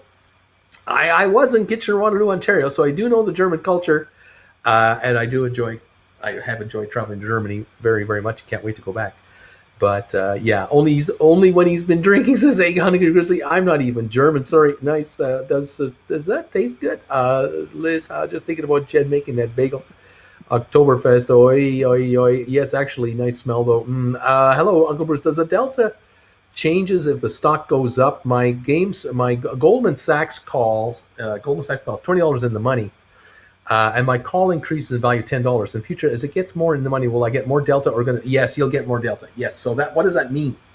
What's being asked here is if my call contract is more in the money and the stock goes up $1. Instead of my contract going up only 50 cents when the stock goes up $1, will my stock go up 60 cents for every dollar or 70? And as it is getting more and more and more in the money, every time it goes higher after that, will I start getting like 80, 85 cents for every $1 move or 90? The answer is yes, you will. This is why some of you who have purchased deep in the money call options on Goldman Sachs, you purchase, say, $40 in the money for next summer. They only cost you $42. They cost you the $40 that they're in the money, plus only $2 premium. In some cases, you've purchased $60, $62 contracts. There's 60 in the money, $2 premium, and then you're using those calls way in the money for next year to write short-term call contracts on Goldman Sachs for 1 or 2 week expiry. It's a poor man covered call strategy. So yes, your calls as they become in the money. If you own 380 contracts and the stock's at 400, you're 20 in the money now. If the stock goes up $5 to 405, your call option will likely go up $3.50 a share versus the $5 stock move. But if it goes up another $5 after that, you might gain $4 of the $5, and that's where eventually it'll be dollar for dollar, and you might be a couple of dollars premium, and the rest is book value as it goes higher. So at $700 a share, if that's where the shares could go, which is what I keep predicting eventually they'll get to, if you have a 380 call and the stock's at 700, you've got a $320 book value contract. Are you making any money? I think you are. Stocktober Fest 2021 is what we have right now. Bertie is saying Nice and Pickcomb, that is the way. Thank you for making Bruce's day. Thank you guys for these donations. Damn, Uncle Bruce really giving the go ahead on SoFi. I love it. No cheap contracts. There's the issue. If there are no cheap contracts, guess what the street is telling you? You can't find super cheap contracts on SoFi at any price. Guess what? The street's already figured it out. Then they're betting on a big move. They're already primed up. They're lining up. They're positioning themselves. They're getting ready for a big move. And there you have it. In Iceland, where I ate it, you open it underwater. Oh my gosh, this herring stuff. Oh my goodness. Oh, YOLO. What? Contracts are expensive on SoFi right now. That's a good sign. SoFi January 22, 25s are 80 cents. 80 cents premium for a contract, $7 out of the money, 4 months away. That is expensive. That is expensive. That's interesting. SoFi back over 17. Yeah, 17.19 right now. Bama Babe, I have 2 call options. SoFi for January at 165 with strike price of 20. So the 20s are 165. The January 2023 25s are 323 a contract. $25 call contracts, 323. Wow, that's a sign. That's a sign that something is about to happen. So you might want to be a put writer if you can afford the premiums and the margin. Bruce is going YOLO. Clay, why does the Scandinavian delicacies have to be awful? I don't know. Something I can't answer. Joe, April 2022 SoFi calls already getting up there. CJ, Rob, those ATIP January 23 calls already up 40 cents. Lutefisk, I don't know. I don't know why we're on this topic. I'm not into this, Clay, because we used to be very poor countries and didn't have much in terms of food culture until quite recently. There you go.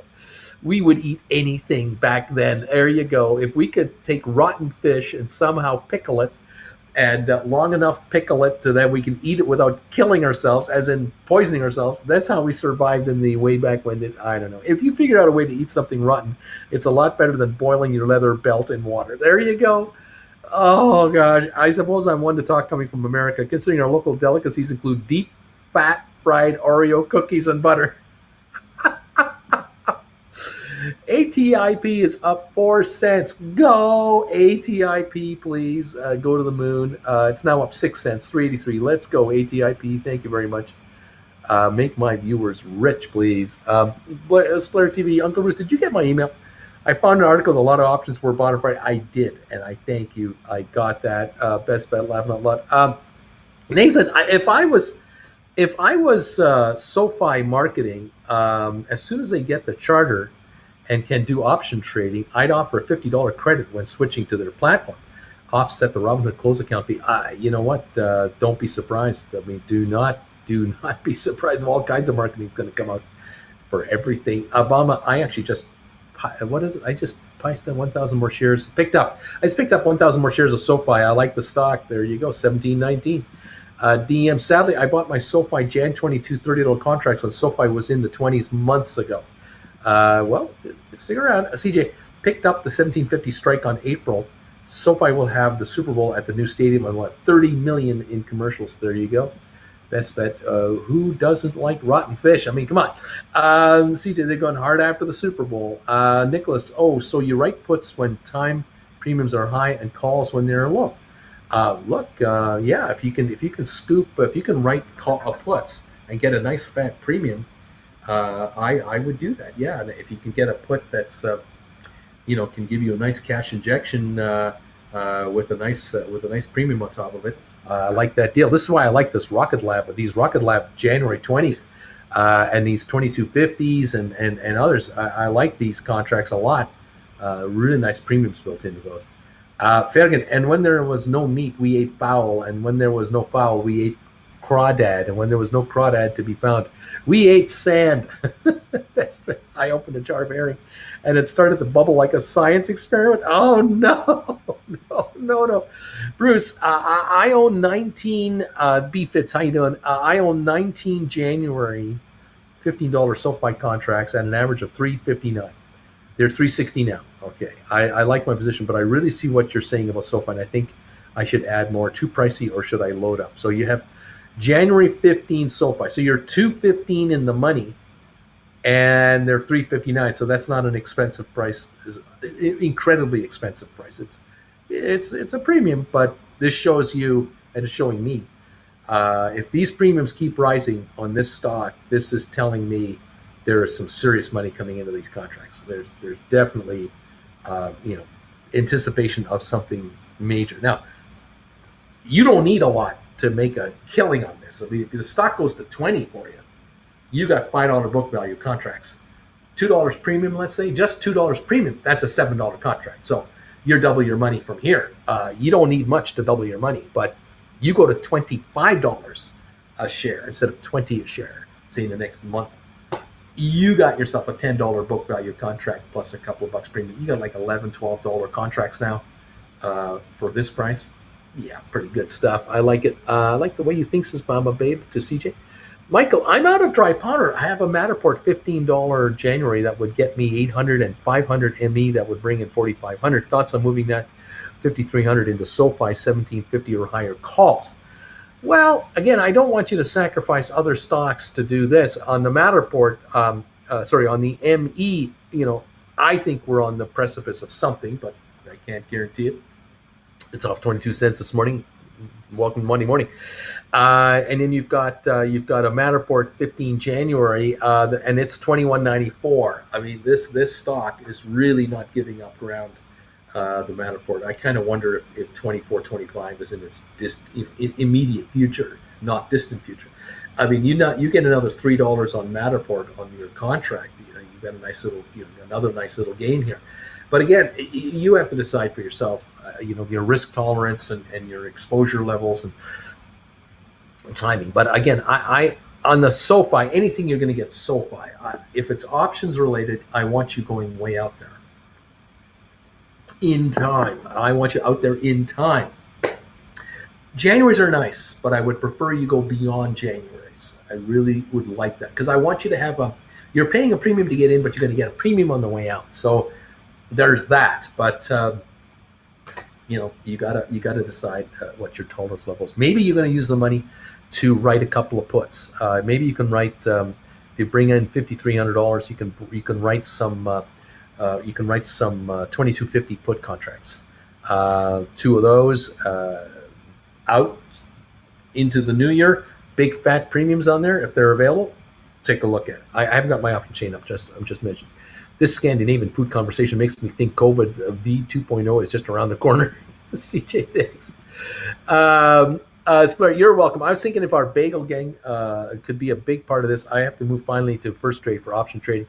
A hungry grizzly, Larry. Funny you say that. I saw an article a while back about a plague grave in Norway that was in the process of thawing out. Oh my! The Oz says, "Hi, Uncle B. I got a few bucks to invest. Can you please show your stock picks? The stocks that I'm enjoying that I like would be let's see, right here. These are my stock picks right here. We've got Apple, either stock or contracts. Cisco, Facebook, of course, GameStop, Goldman Sachs, Home Depot, IBM, Intel, Microsoft, Micron, and Vanik Vectors, which is the ETF, SMH, the ETF for computer chips. So those are my picks, the favorites that I like for various reasons. Uh, some of these you can do poor man covered call writing. Definitely look into it if you wanted to. All of them can be long term. Well, except for GameStop, they could be long term call option buying. On GameStop, I wouldn't be a buyer of call options. I'd be a writer of put options on GameStop for the upside. That's the way I'd be going on it. And I would be writing in the money or out of the money puts on GameStop. So if you could write GameStop, say 170s, and get a fat premium on them, so you're buying the stock at 140, something like that, 145, that would be an excellent move. You might have to go out a ways, but there's some real potential there. So those are my stock picks right there. Just take a photo of that with your camera, and then you have that available, or freeze the screen, and then you're good to go. Here are my obviously my former SPACs that are now also my stock picks. So we have ATIP, Sextera, ME, Matterport, Rocket Lab, SmartRent, Spire, and SoFi. And there's my former SPACs that are now publicly traded companies. And I look like that. I looked like the neighbor from Home Improvement, don't I? There you go. Okay. 6.3 million volume on SoFi already. That's right. Think outside the box. If during the fast year they're only allowed to eat fish just to find beaver and otter as fish. See, I don't see the SoFi calls under $1. There you go. A Rocket Lab have one covered put. April 22 at 11:46. Continue holding. Oh yeah. It's going higher. Sushi Sarkis a fish. 334 thumbs.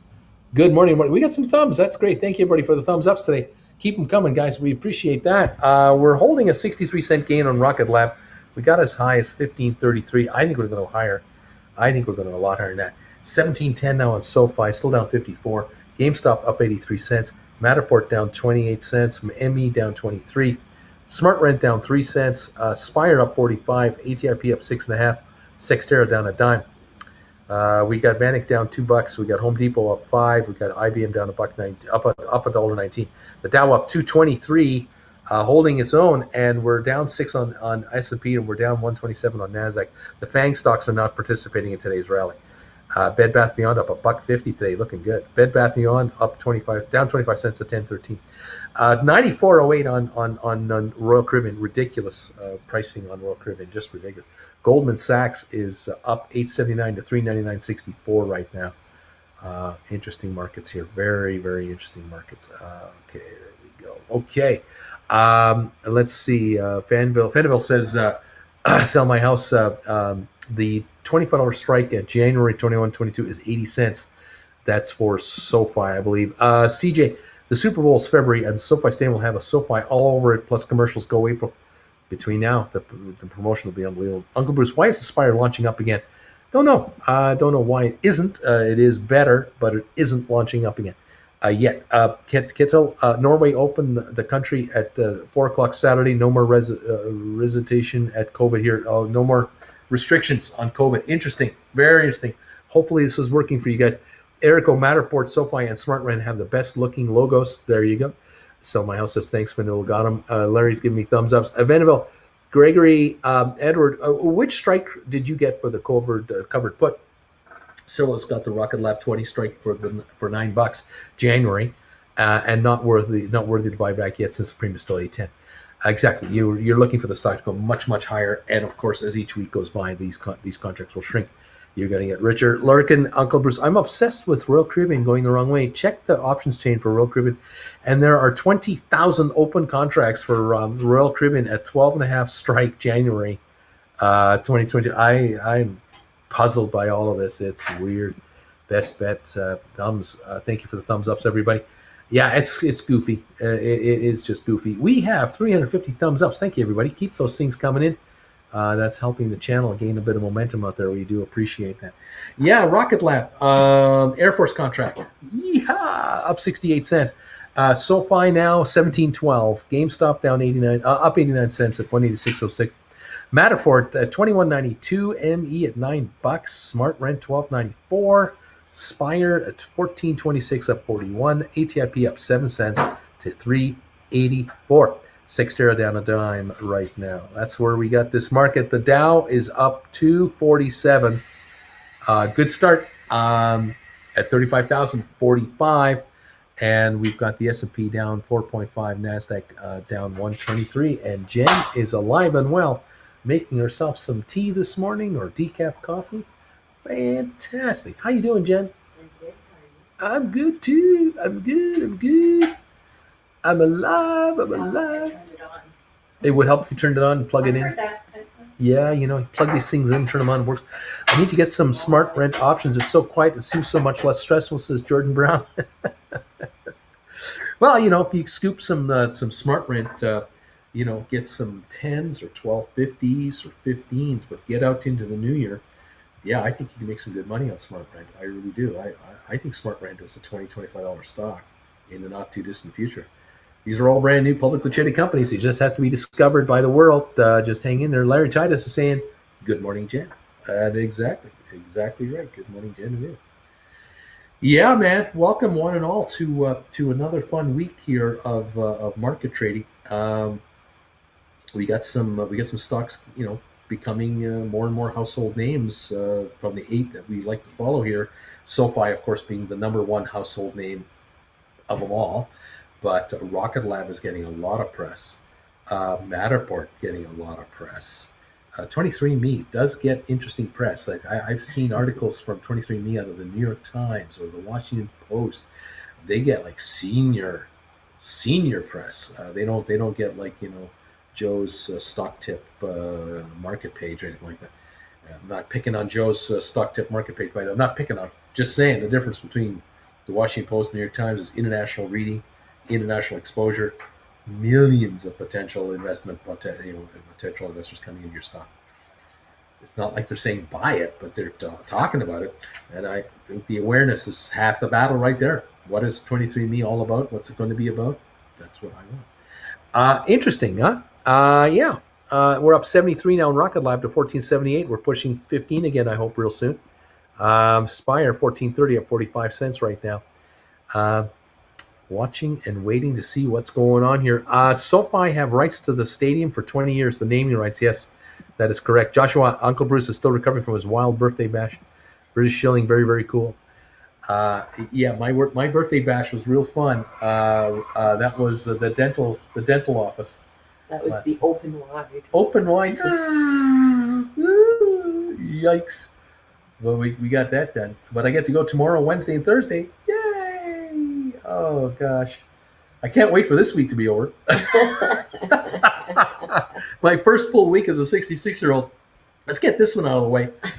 Gosh, get me out of this country. I got to get down south where I don't have dentists to go and see. Not that there aren't any in Palm Desert. I'm just not going to frequent any. I hope. Because you won't have to. I won't have to. I'll be all shiny and pretty. That's right. Oh, my God. Shiny, happy people. Shiny, happy people. Holding hands. Holding hands. How you doing, Jen? Did you sleep okay? Yeah, it was okay. It was okay. She's not happy. Your Steelers didn't win.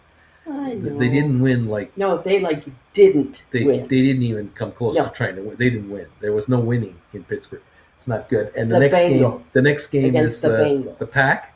That's not good either. A road game in Green Bay. It's not looking good for the Steelers. Oh, and the Pack is just on, what a game flying high after last night's What game. a game last night. My goodness. Unbelievable. You got to feel for Garoppolo. It's like, what? What do I have to do? What I got to do? What you have to do, Garoppolo, is you got to get a touchdown with a second left in the game. That's what you have to do. That's right. You don't leave him Mr. Rogers with 30-something seconds. What are you, nuts?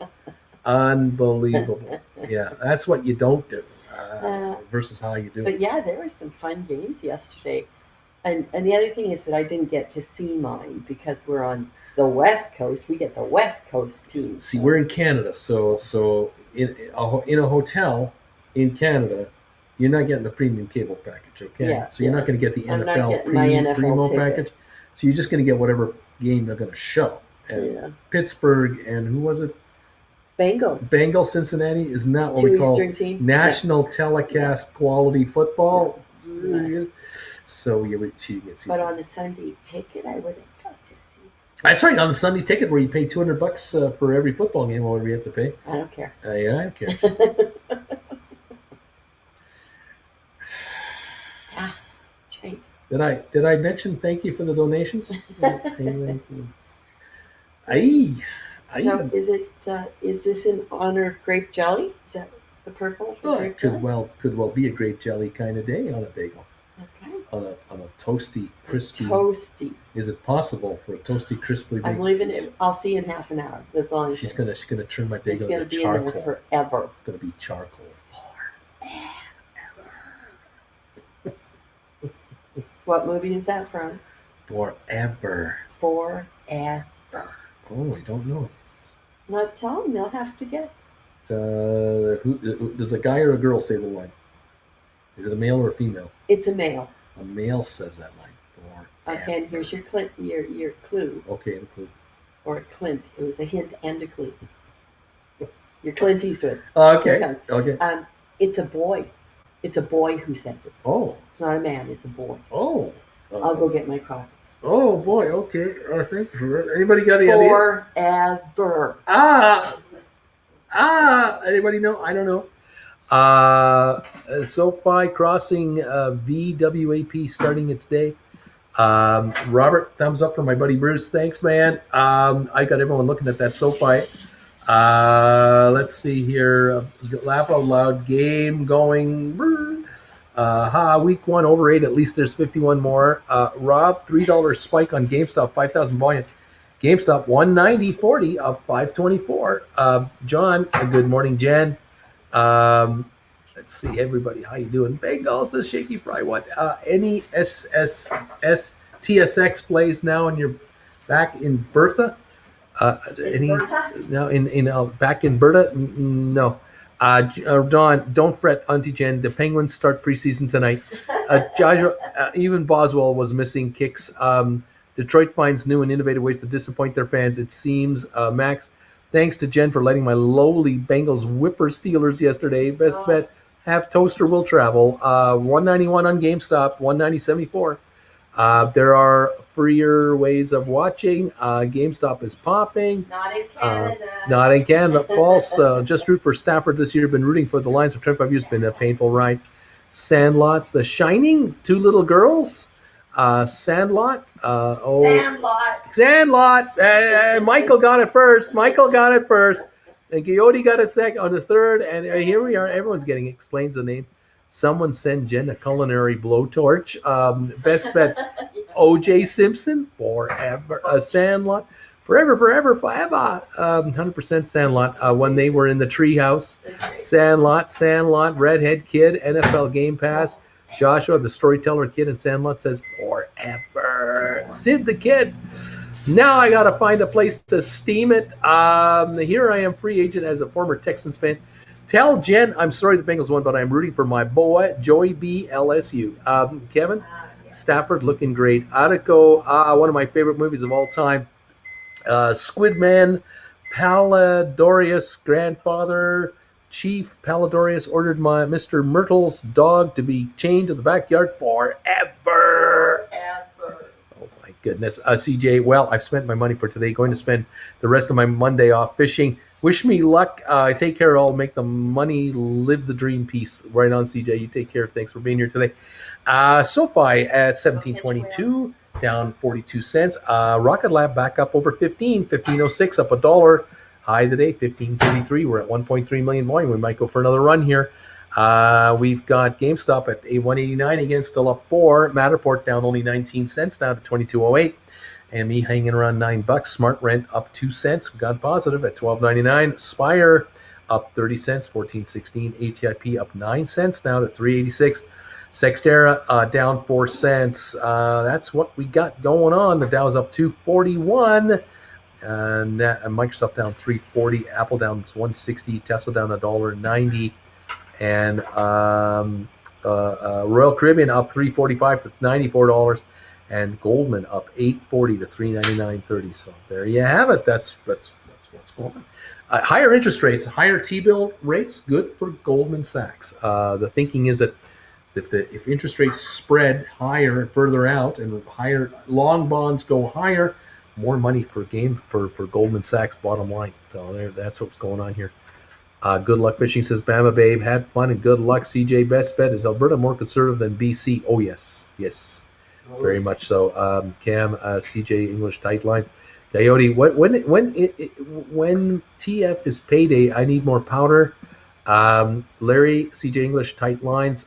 Cam, best bet, yes, by a lot. Yes, BC is much more socialistic. The West Coasters, the tree huggers, the environmentalists. Alberta, a lot of tree huggers in Alberta. I mean, a lot of environmentalists here, but we've also got the hard right. We got the hard right. Got the farming community here. We got Farming. We have mining. We have a province here that was shafted by the Liberals in 1982, and they still haven't forgotten and will not forget. And so that still We're goes on. trying to get over it. No, we're not. 40 years later, not getting over it. Not getting over it 40 years later. So no, not getting over it. Yeah. So the Liberals from Eastern Canada, they're having a tough time when they come around here. It's tough. What can I say? I will say, though, that provincially, we have a Conservative government in power in this province, and everyone hates him. Everyone is pissed off at him. Everybody's upset with the Premier. Including his party. His own party's telling him to resign. I mean, they're all going, get the hell out. You're useless. His days are numbered. He'll have to be replaced by somebody else. But I don't know if that'll change the government. It'll just change new people in the government.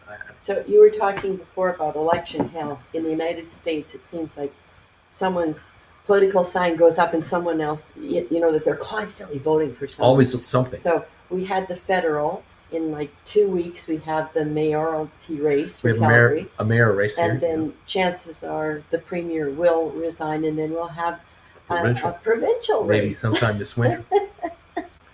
Yeah. Like, who are we? It's kind of goofy. Can't we do it all at once? Goofy. It's crazy. Gino saying fishing. I work on a charter boat out of Boston. Been chasing giant tuna the last 2 weeks. On fire. Oh, wow. Awesome stuff.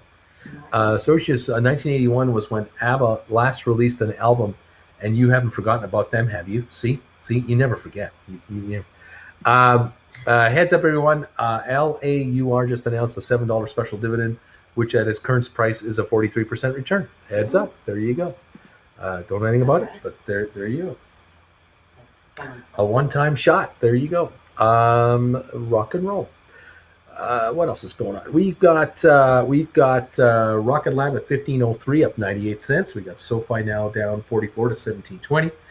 GameStop 188.79 up 363. Matterport 22.02 up down a quarter. 23andMe down 31 to 8.96. SmartRent down a penny. Spire up 31 cents. ATIP up 7.8 cents. And Bruce has the hiccups. That's official. I've got the hiccups. You're just getting ready for your bagel. I'm getting ready for my bagel. I can't wait. Can't wait for that bagel. It's going to be so good. So toasted. So delicious. It's toasted, but this is a much slower process than a toaster. I still can't believe they gave us a toaster oven. It's toasty. They have faith we're not going to burn the hotel down. Yeah, that's the dealio. It is what it is. We got the Dow up 230. Nasdaq, S&P only down 2 now. Nasdaq still down 91. Here you have. I admit I did forget about ABBA. Sorry, says Giotti. Faneville, the special cash distribution equal to $7 a share is scheduled to be paid on October 29 to each stockholder of record on October the 6th. So there you go. But of course, the problem is that the day after the dividend is paid, the stock could drop $7 a share. And the day after the record date, it could drop. So you get the dividend, but you lose the money on the stock on the other side. I don't know. I just caught that while packing up. Used to live in Nantucket, Boston guy. Socius, Coyote, shame on you. Only about a month left until ABBA's new album release, though. Oh, okay. Now we're all mad at somebody for talking about ABBA. Oh, man. You can't cut a break in this town. It's not easy. How dare you not talk about how beautiful the outfits were? I don't know. Rocket Lab, $15. Go Rocket Lab. 17.21 on SoFi.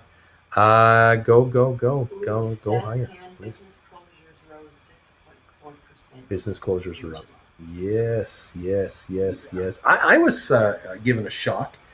This was Jen and I saw something this Saturday that surprised us. Where we are located in a very top secret hotel in Calgary. We're not too far away. Well, of course, how can you be too far away from services and so on? But anyway, we went to an area in the city where there's a Costco, and there's an IKEA, and there's a big place called a Superstore and a Michaels and Lindt Chocolate. Anyway, we were going to go to a Walmart. There's a super Walmart located where this giant IKEA is and Costco. Drove over to the place. It's closed. The sign is gone, erased from existence. Couldn't believe it. I can't. When a Walmart, a local Walmart closes in a neighborhood, you get that. You understand that. But a super Walmart that is designed to really make it's gone. COVID killed it. Couldn't believe it. Could not believe it when we saw that. Anyway. It is what it is. That's crazy. You ABBA freaks are killing this country. That's how we pump and dump lore before the dividend day. Bruce, you warned us about Chinese stocks. Now, what is the next movie? What is the next move? Sensei, thank you, Sensei. I don't know what that is. Is that some kind of a stock? I still avoid China at all costs. Just. A sensei is a karate master. Is a what master? Your karate master. Oh, okay. I don't understand what. It's an inside joke. I'm old, and I don't care. What can I say? I know so much of this, and you don't. Maybe you should. Not have the same life. Maybe you should have a YouTube channel and get in front of the camera and talk to everybody. We'll see how much stuff you don't know. I just like, what? Yeah, what? How do you not know this stuff? What? How do I know this and you don't know this? We're together all the time. How's that? Maybe I don't listen to you. Maybe I ignore everything you say. Maybe I hear you, but I don't listen.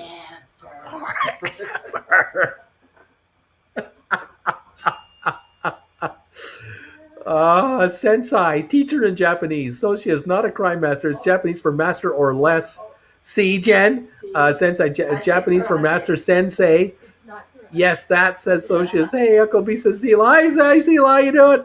Rob, he's calling Uncle Bruce Sensei as our stockmaster. Uncle Bruce rattling on himself. Adventures is clapping. Lobo, DQ, maybe you hear her, but you don't trust her.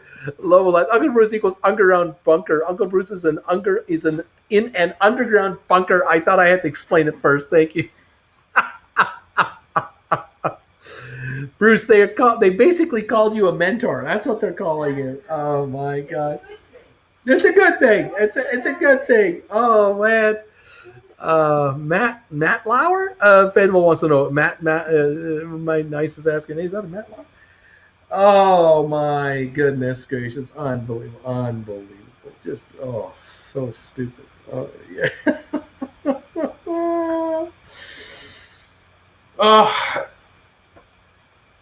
I'm a dead man. I'm a dead man. There's all there is to it. Oh my gosh. Bruce is double down on the get your own channel from last week. Is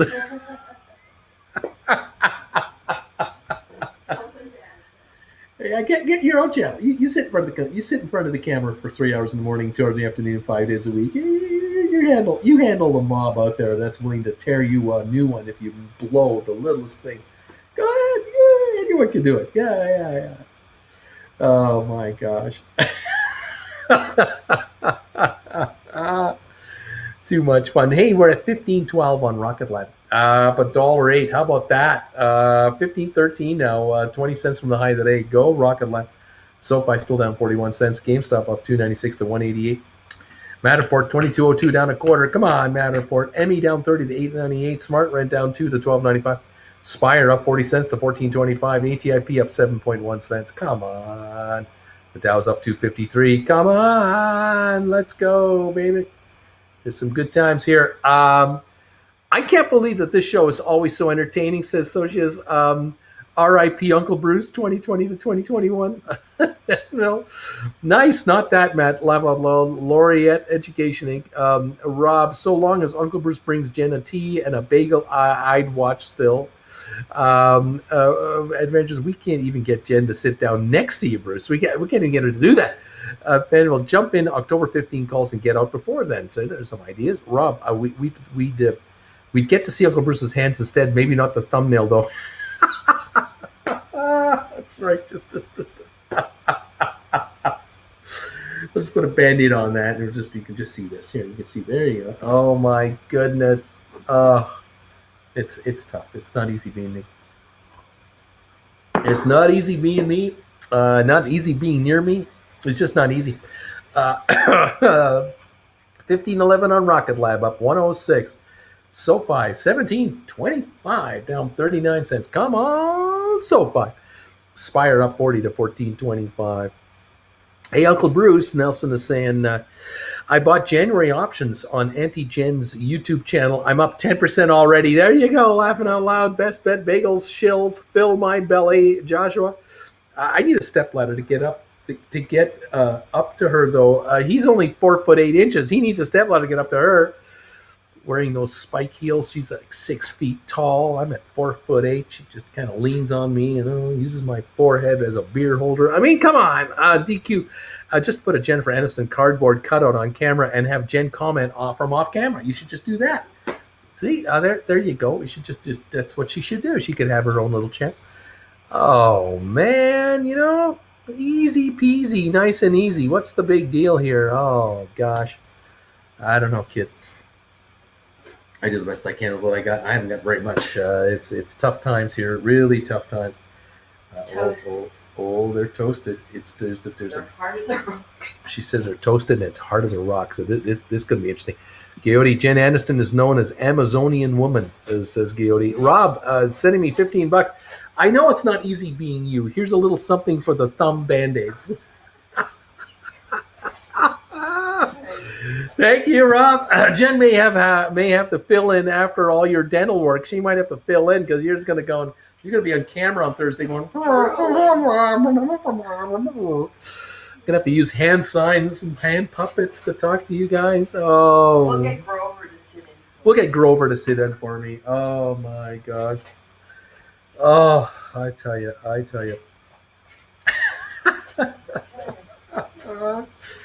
Oh, there's buttering going on over there, and there's jellying going on over there. Grape jellying going on. Welch's grape jellying going on. Man. American grape jelly going on over there. I wonder, am I allowed to cross the border with that jar of grape jelly over there? Yep. We've taken food over before, and we just have to tell them it's from early usage. Yeah, I guess that's true. We're not selling it or anything for you. Yeah, I had a viewer send me 2 jars of Welch's grape jelly about 3 months ago, by FedEx at unbelievable expense because you can't get it up here. I got 1 jar that's on the very last. It's going to make it until we leave.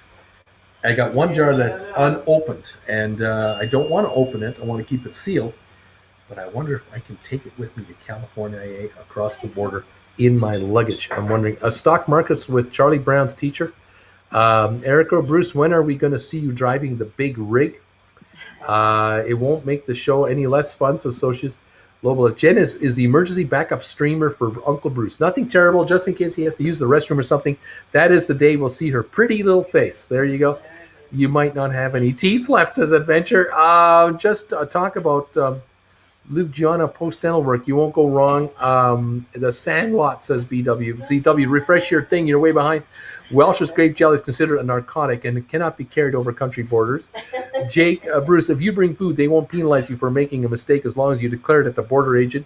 Larry, they are all weird about the transporting fruits over borders, especially to California. Yeah. Best bet, it might be hard to find your pop there. Matt, just an FYI, they sell Welch's grape jelly in California if needed, if it's in stock, but that is not in stock out here. I mean, I'm just saying. Because I don't want to put it in storage for 4 months. I mean, I'm just kind of want to use it. I don't know. Oh, here we go. Here, watch out, kids. Here we are. You. Well, part of it is that I don't want to push with the knife too hard because I don't want to go through the paper plate. True. But it was hard to cut. See? Okay. Okay, have a look at your sesame seed. That's the bottom. Here you go. Here you go. Okay, what do you think? Is that enough? Wait, what do you think? Okay. Oh, it went through pretty good. Hot all the way through. Nope. Warm all the way through. You don't want it to be hot. It would bring your little tongue. The sesame seeds, though, taste roasted. Nice. Okay. Okay. That's the big one. Okay. You need that flash heat on them, I guess. I don't know. Ah, Which one? I mean, they're very close to the element. Yeah. It's pretty good. Now we can make the stock go up. Okay. So there's your next. Can I have some more cola, too, please? No. Okay. You don't want to be me. I'm telling you right now, you don't want to be me. Mm. Very nice. Very, very nice. I love it. Okay. With all this activity, this option activity supposedly on SoFi, why would the stock be down? Was it shorting? Like really putting it down? I don't know. I mean, Was it? maybe there were people anticipating an announcement pre-market that they got their bank charter and they thought that this is the day it would go right to $25. Yeah. They didn't do a pre-market announcement. Yeah. And so some people are selling out, waiting on the sidelines for an event. It did back off to the 1690 something. Now it's back to 1721. It's down only 43 cents. What this stock is a moment away, whenever the moment comes, to probably have a $5 run in one day. And it might well have a $7-8 run over a week because analysts will get on board with the story Yeah. and recommend it once the bank charter is in hand. That's my guess. AG says you can bring grape jelly. The border mostly cares about fresh fruit and vegetables. No citrus, onions, tomatoes, peppers. Jelly's all good. Glenn. Emergency preserve rationing is not a new concept here. Nice. Prison wallet, the jelly. Ugh, I hate this part of the stream, says Lobo Blast. Rob, if SoFi goes to 20 by Friday, can you chug the whole bottle of grape jelly? No. Put that jelly in storage, Bruce. Let it age like a fine wine. Larry, yeah, culinary blowtorch should get her done. Lobo Blast, you misspelled so just no additional dentist appointment needed because of those bagels. Lobo Blast, this is a very nice spread. Splatter, Uncle Bruce, I'm sure you can go with that jelly to the Netherlands. Hockey Rink, Uncle Bruce, still getting your editor to do nightly summaries. Thought those were quite valuable. How regular are they? The problem we are having is our internet connection is so spotty that it's almost impossible to upload this show to my editor to then bring it down to the 10, 12, 13 minute mark and then fire it back to me and then for me to get it on. All the work we have to do to go back and forth, too many glitches, and so I've just given up until I get down south because we just can't do it. Unfortunately, I love your guys' relationship. Very sweet, minus the abuse, says Coyote.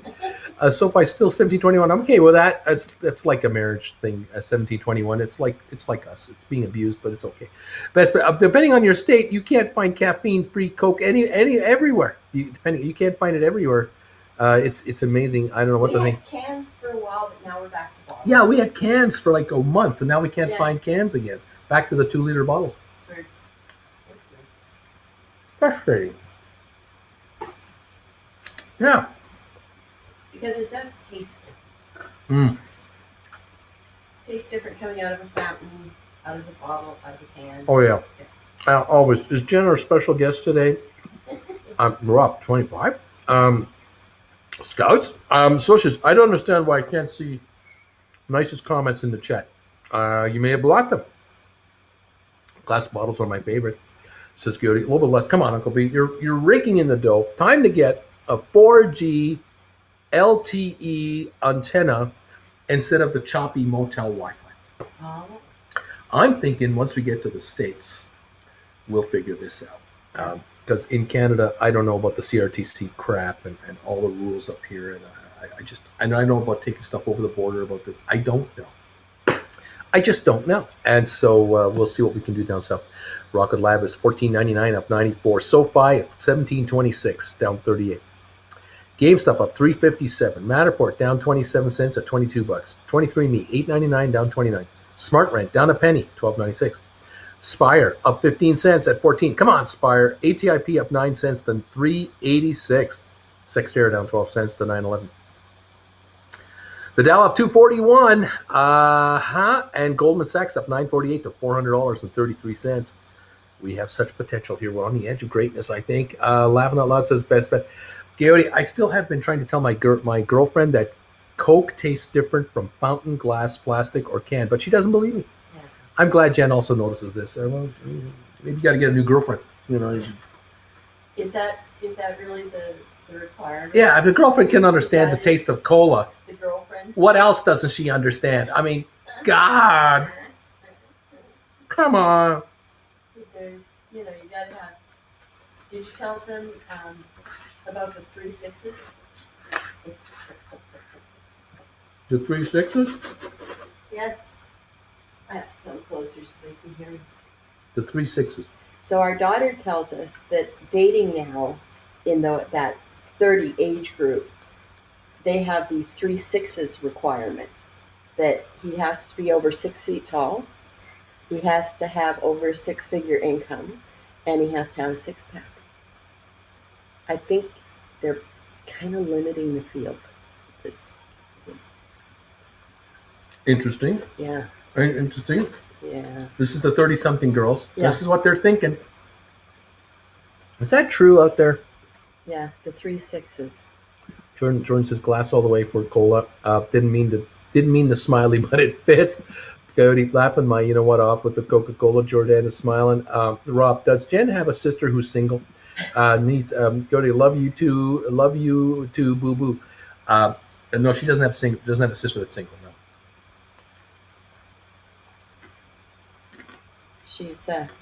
She's killing the stats. My sister got married very young, and this month we'll be celebrating 52 years. I think it is 51, 52 years. Same guy, Same guy only guy. Same from guy. high school. Yeah. Just kicking those stats down the road. Best Bet says, I had a girlfriend said she liked Coke. I said, is diet possible? No. Adventures with Duncan. People His drink, name don't. name is Ken. It's Barbie and Ken. Ken's a perfect guy. False 798 says 3 6s roll 3 6s. is over 600 pounds. One of those. Well, now you're really limiting the field. Just another Patriot says 666. Adventures with right. Duncan, and his girlfriend is Barbie. Ken and Barbie. Cody, damn, they really expecting dudes to have a 6-pack in their 30s? Yeah. That gets less and less likely every year. Zach, happy money to all. Can we get some more thumbs up for Bruce, please? Thank you, Zach. But you can get what we call a Saskatchewan 6-pack. So if you're out on the farm and they have the barbed wire fencing, you just press up against it, and it creates a 6-pack. We'll have to go find a picture online or just Google it. Saskatchewan 6-pack. A Saskatchewan 6-pack. Just lean up against the barbed wire fence. Well, you got your lines right there. Yeah. Or you can go and get it body painted on, right? It's like, women call it contouring with the blush. Contouring with it. You could contour your 6-pack on. Oh, man. What do you think? Oh, man. Gayotti is saying, you don't want to hear the men's 666 rule for women, laugh out loud. DQ, I think 30-something guys have a rule. They will date 1, 9, or 3 6s. They will date 1, 9, or 3. Carlos, the people in their 30s looking for 3 whatevers are going to end up in their 40s and single. Yeah. Jordan Brown, I'm 30. I haven't heard of the 3 6s, laughing out loud. No, I've never heard about it. Nelson, what happened to the love for dad bods? What happened to love? What happened to love for dad bods? Frumbler, I'm 6 foot tall and I have one of those. Jen, wait, Jen is browsing the dating sites? Rob, a Saskatchewan six pack. I love it. Best bet. How about the Winnipeg Scar? No, now you got to be careful when you belly up to the barbed wire. Okay. The Winnipeg Scar. How about just across the face? Slash from a knife. False. That's not countering at that point. It's landscaping. Larry, That's right. check that. Check that. It's not an electrified fence first. The electric six pack. Well, there's the electric slide. Uh-huh. This could be Canada's version of the electric slide. Oh man. Nelson, best bet. Yes. Oh man.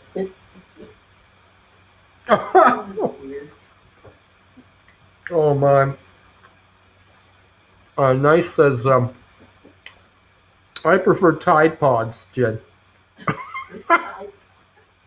Tide Pads.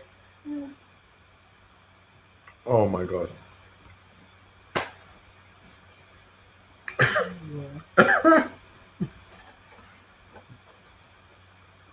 The Manitoba, the Winnipeg Slash. The Winnipeg Scar. I love that. I've never been to it. You've been to Brandon. Been to Brandon. And Winnipeg. Winnipeg is historically a very large city. Mhm. It's right on the lake. It's got No. the Canadian Ballet. It's on the Red River. Right. Yes. So I knew it was on that line. Home of the Canadian Ballet. The National Ballet, the Royal Ballet. Ooh, ooh, yes. Glen Bear. 2 for 1. 2 for 1. Get your six pack and new tattoo all at once. That's right. Get a tattoo of a 6. Get a tattoo of a six pack. So, does Jen Jr.'s boyfriend pass the test? Yeah. Yeah, he does. Maybe she invented it after she got the boyfriend. Who knows? And her boyfriend before that passed the test? Yes. Boyfriend before that, no. No. 2 out of 3. No. Maybe. I don't think I'm going 0 out of 3. On the one before that.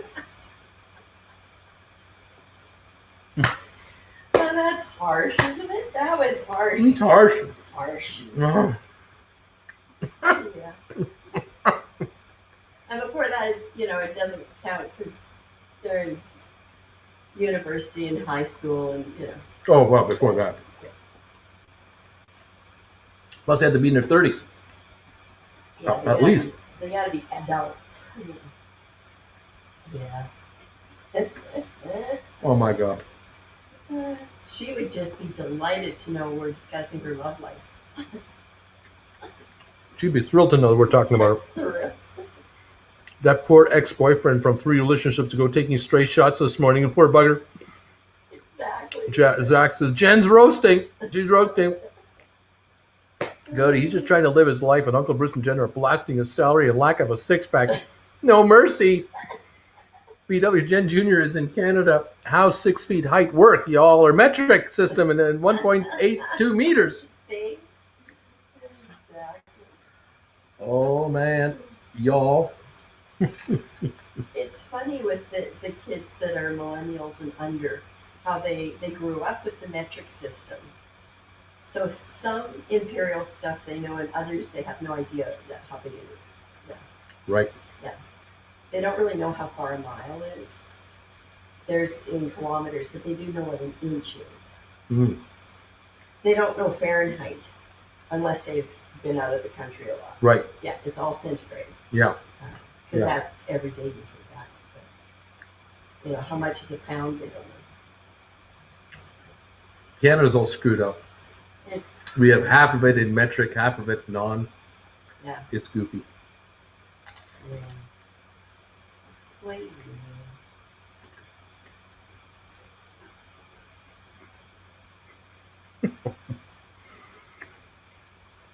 Coyote says, my daughter's love life in plain English with Uncle Bruce.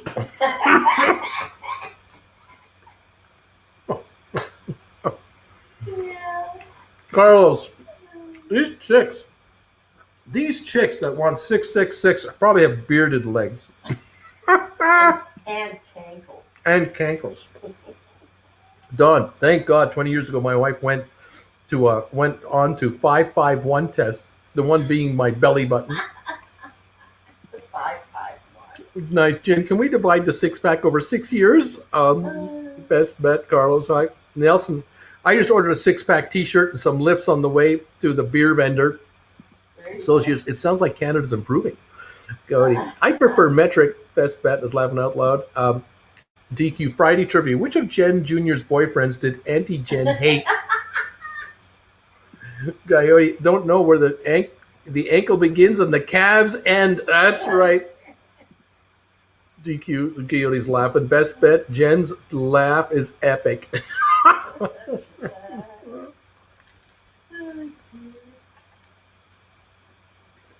Yeah, that's the trouble with only having, really one child.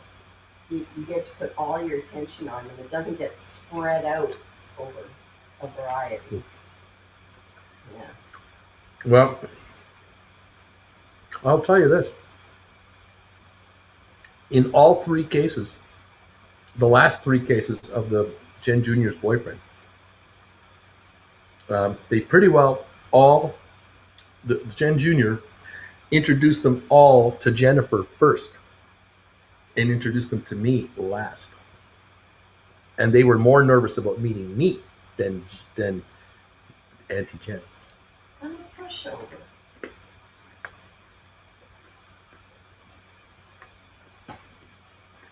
But then,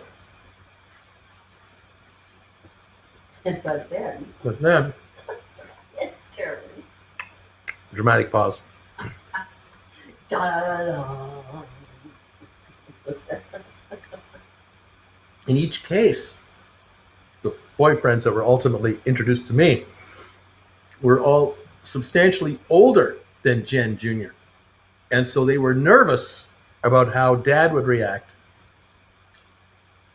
to the daughter going out with an older guy, wondering what my thought was about that. And my daughter's reassuring, oh, he's cool, he's great, you're going to like my dad, he's great, you're going to love my dad. But in each case, they were nervous about meeting me for the first time, which, of course, I find hilarious. I think it's great. Best bet's laughing. Carlos, nothing wrong with a subtle cankle. Coyote, today has been a wild, funny show. DQ, parent triage. Larry, Coyote, we demand nothing less. Sela, I am halfway to 100 shares of SoFi. Laugh out loud. I am getting over my money spending issues. Right on, Sela, get it done. Best bet. OG, original gangster Bruce is on the move. Coyote, Larry, 100%. Carlos, they were nervous until you opened the door and they had to kneel down to get to eye level with you. Seal, I hope you're proud, Bruce. Laugh out loud, slowly changing sides. Bama. No, they could just pick you up and put them on your, burp you on their shoulder. That's right, big hug and burp you on their shoulder. Now, Bruce, how do you fit in a smart car being 6'8" tall? DQ, Bruce, if you remember Ronald Reagan, get out. Best bet, the Polka King put fear in the boyfriend. Bertie, I just choked on my damn bagel.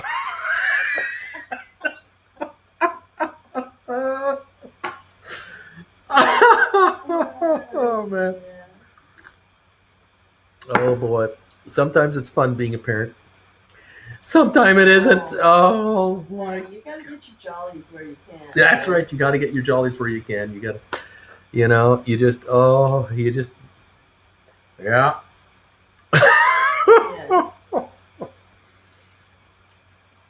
It's an interesting life. That's for darn sure. Never a dull moment. We're back to 189.90 on GameStop. Might be getting through 190 again, 474. Come on. Spire 14.16 up 31. Come on, Spire. SoFi 17.16 down 49 cents. Associates, did you play Yoko Ono for any of them and pretend you loved her music? Carlos. Jen's boyfriends carry Bruce on their back like Master Blaster in Thunderdome. Yeah, babe, I got a lot of my jollies right here.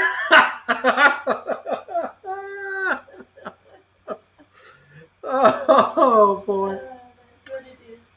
Oh my gosh. Oh my gosh. I remember in high school when my daughter was in high school, she was nervous about Jen and I being introduced to any of her friends. You know, the new school year every year. You know, she would always be nervous about. I don't know if they're ready yet. I don't know if my friends are ready yet for you.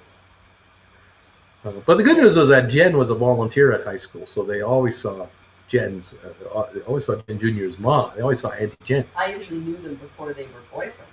Oh, she knew the boyfriends. She knew all about the boyfriends before the boyfriends became boyfriends, Yeah. because she had access to I'd info. see them at school. She'd saw them at school, and then she could talk to the guidance counselor, and she could talk to the vice principal, and she could talk to whoever she wanted about anyone she wanted to talk about. She got the lowdown on these kids, but so the vetting was done well in advance without our daughter's knowledge. But yeah, introducing him to my dad. Oh, that was a big one. Introducing to the father. Ooh, I don't think you got the same disclaimer that I still get to this day. what do you mean? That she tells people before meeting me that I will say something inappropriate, and there's a good chance I'll hit them. That's true. And so I was telling that to my girlfriends the other day, and they said, "We've never seen you hit anybody." I thought, what about the inappropriate thing? What about the inappropriate? You just skipped right You skip over right that. over that part. Yeah. Oh. So Larry says, "Socius, what do you mean pretend?" Best bet. Shill me why I still like Mondays. Zach, getting your jollies where you can is how we got into this mess in the first place. Coyote, does your daughter watch your shows? Somewhat. Nice. Have you ever had spicy peanut butter?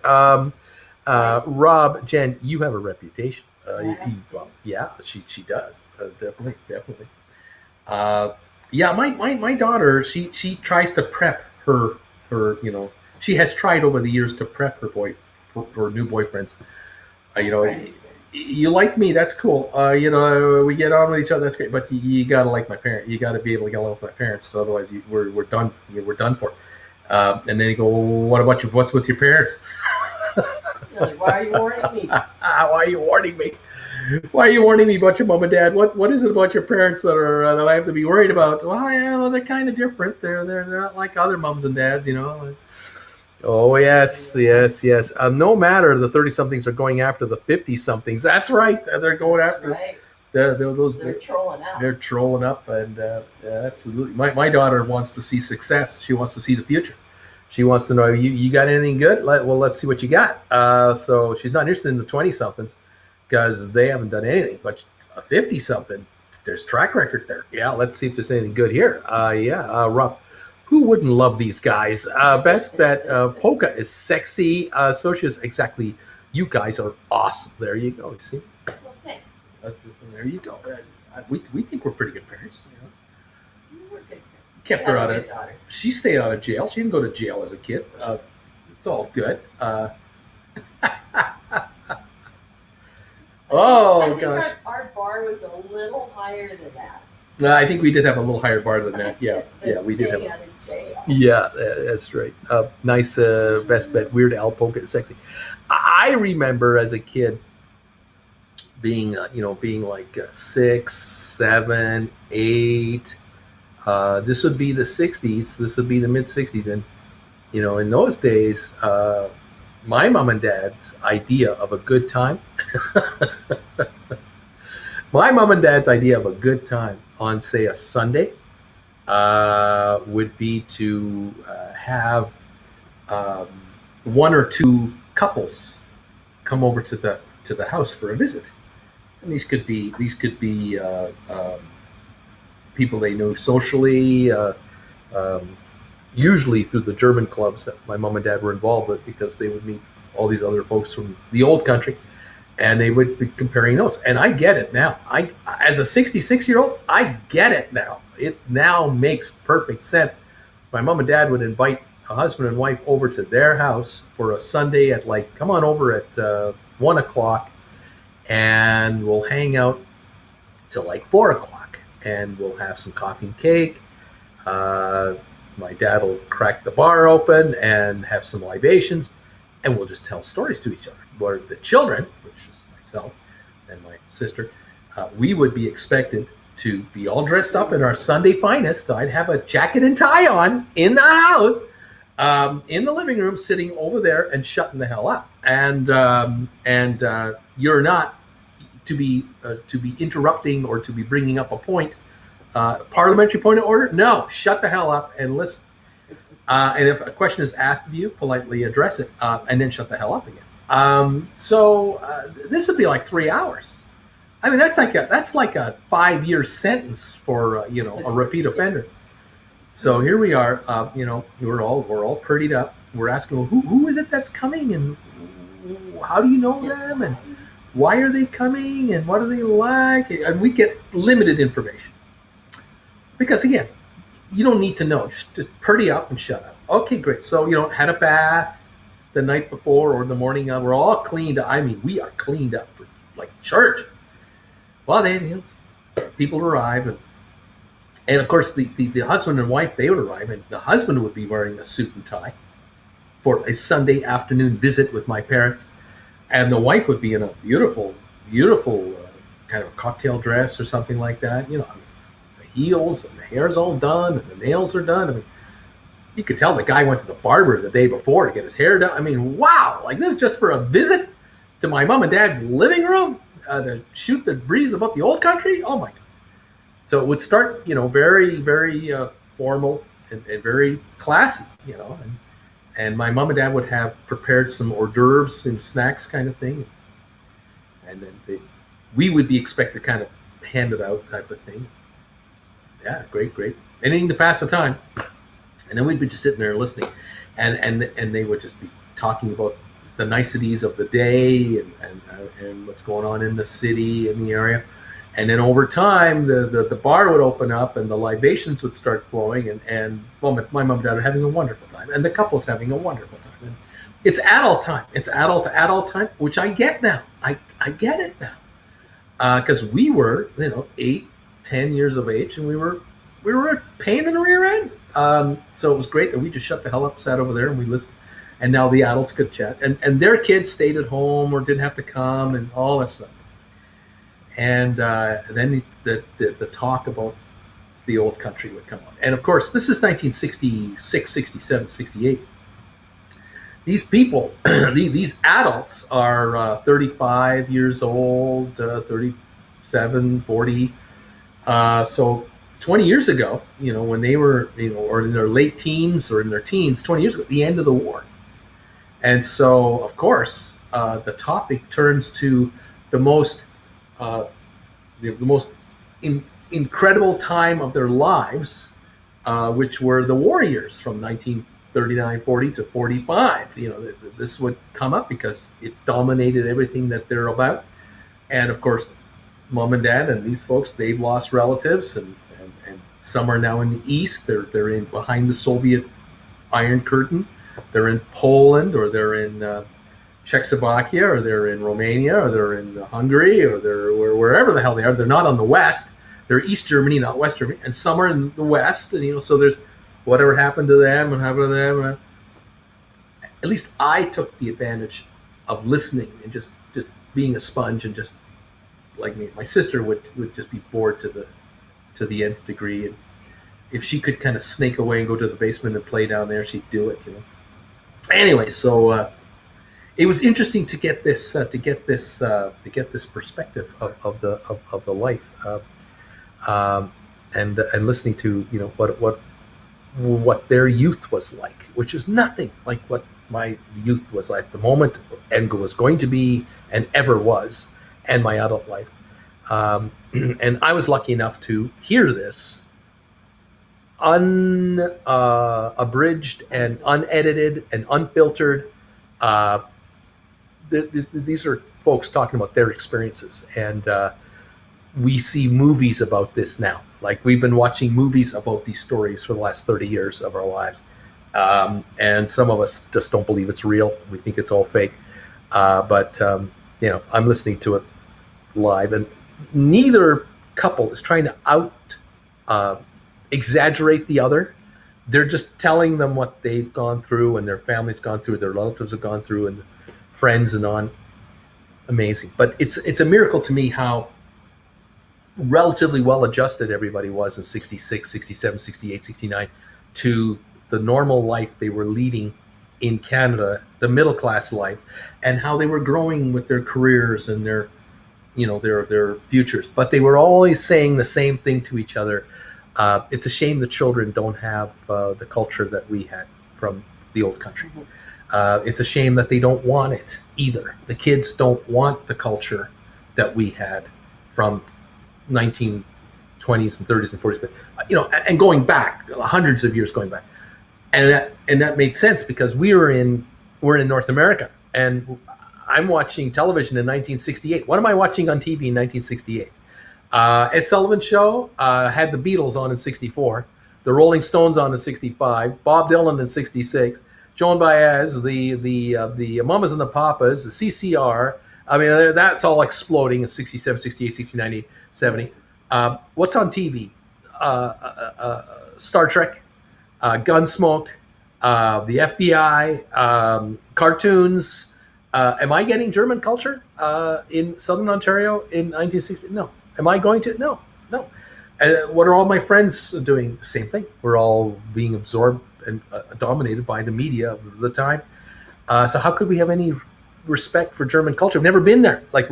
I was in Germany when I was 5. I mean, what have I brought back? And we weren't going because it was too expensive to take the family to Germany for a 2-week holiday or 3-week holiday in 1969, 70, 71. That was impossible, financially unattainable, unable to be done. And so we couldn't have been given that culture way back when.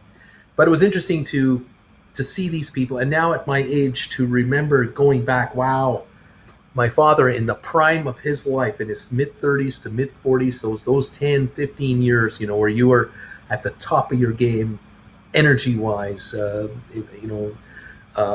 endless endurance mentally, physically tough, growing and making things happen. Had a house with a mortgage and 2 cars and a business, and just wow, how did you do that? Incredible. You get the appreciation when you get older.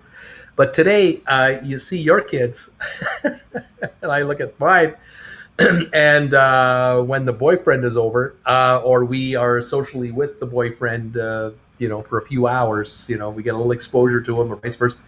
It's interesting how I can now see how my daughter listens to us telling stories to him of our youth and our experience and our lives.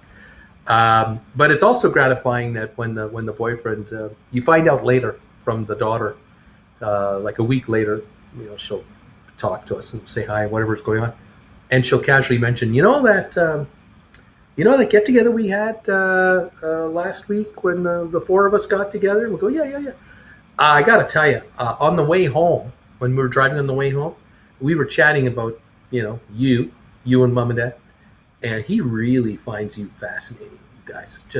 He really likes you guys, and he just loves your stories and your upbringing, and he compares you to his parents and his family, and there's no comparison. He's just going, your family is so cool. It is so interesting. It's so different. So it's kind of nice to hear that from that kind of a source. And then we find that the next time we meet the boyfriend's eager to see us. They're, well, yeah, let's go over to your parents' place. I love hanging out at your parents' place. That's a nice sign. That's a nice sign when they like to come over and hang out, play some games or watch some TV or whatever's going on. Put the stove on, make something nice for dinner, whatever. That's kind of nice. Yeah, it's all good. Anyway, Bama Babe, I never have a date without asking, what do you bring to the table? There you go. Uncle Bruce, April 22 SoFi calls at 25 or $1.37, and the 22 strikes are currently 180. Is that far enough out? The next expiry date is January 2023, and they're all in the upper 370 range.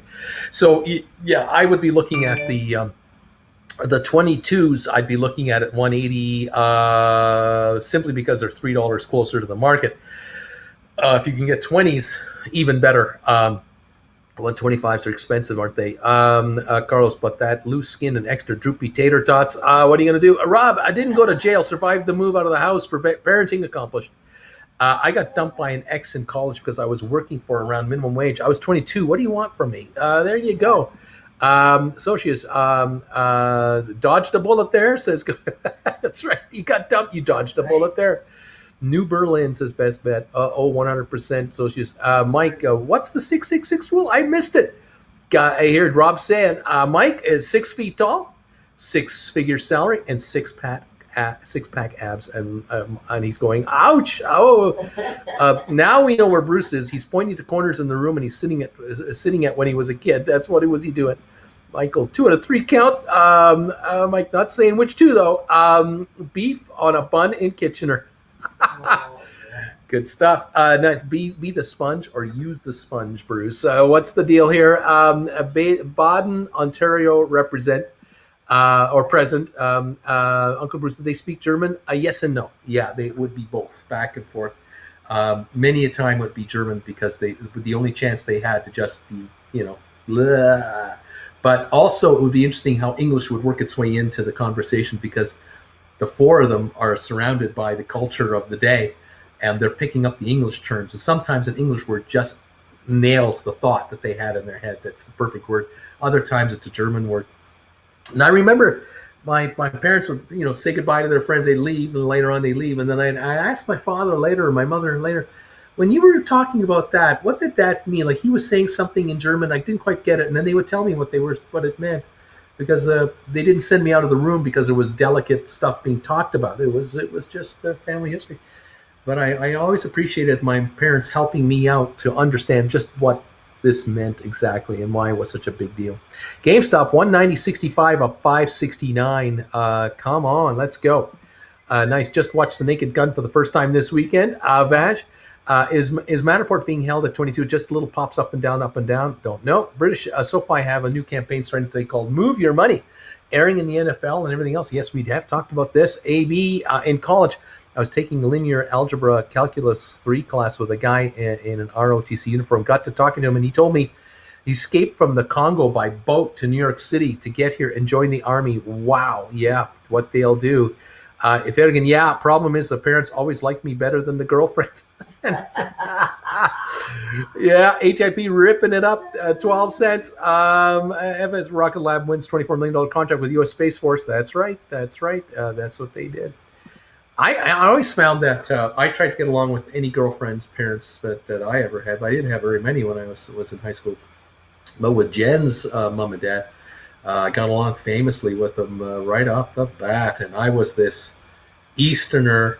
They're from the West. I'm in the East. I'm an Easterner. Got long hair. He's a musician. I mean, strike 1, 2, 3. Oh, gosh. I was up against it, but won him over and got along just great over the years. I miss him now. I sure miss him. Let's see what's this going on here. Sextera bolsters investor relations team through addition of industry veteran Greer Aviv. That's good news. I like to hear this. Carlos, there's a 666 rule, guys, used to avoid as well. 6 kids from 6 different fathers and 6-inch C-section scar. Yeah, there's the 666. There you go. Farragon, girlfriend's parents always love me more than the girlfriends, What can you do? Exactly. Zach, Carlos. LP, good morning, Uncle Bruce. I would like to buy your classes. Can I view them as many times as I need to? I'm a newbie. I need more time to understand these very complex items.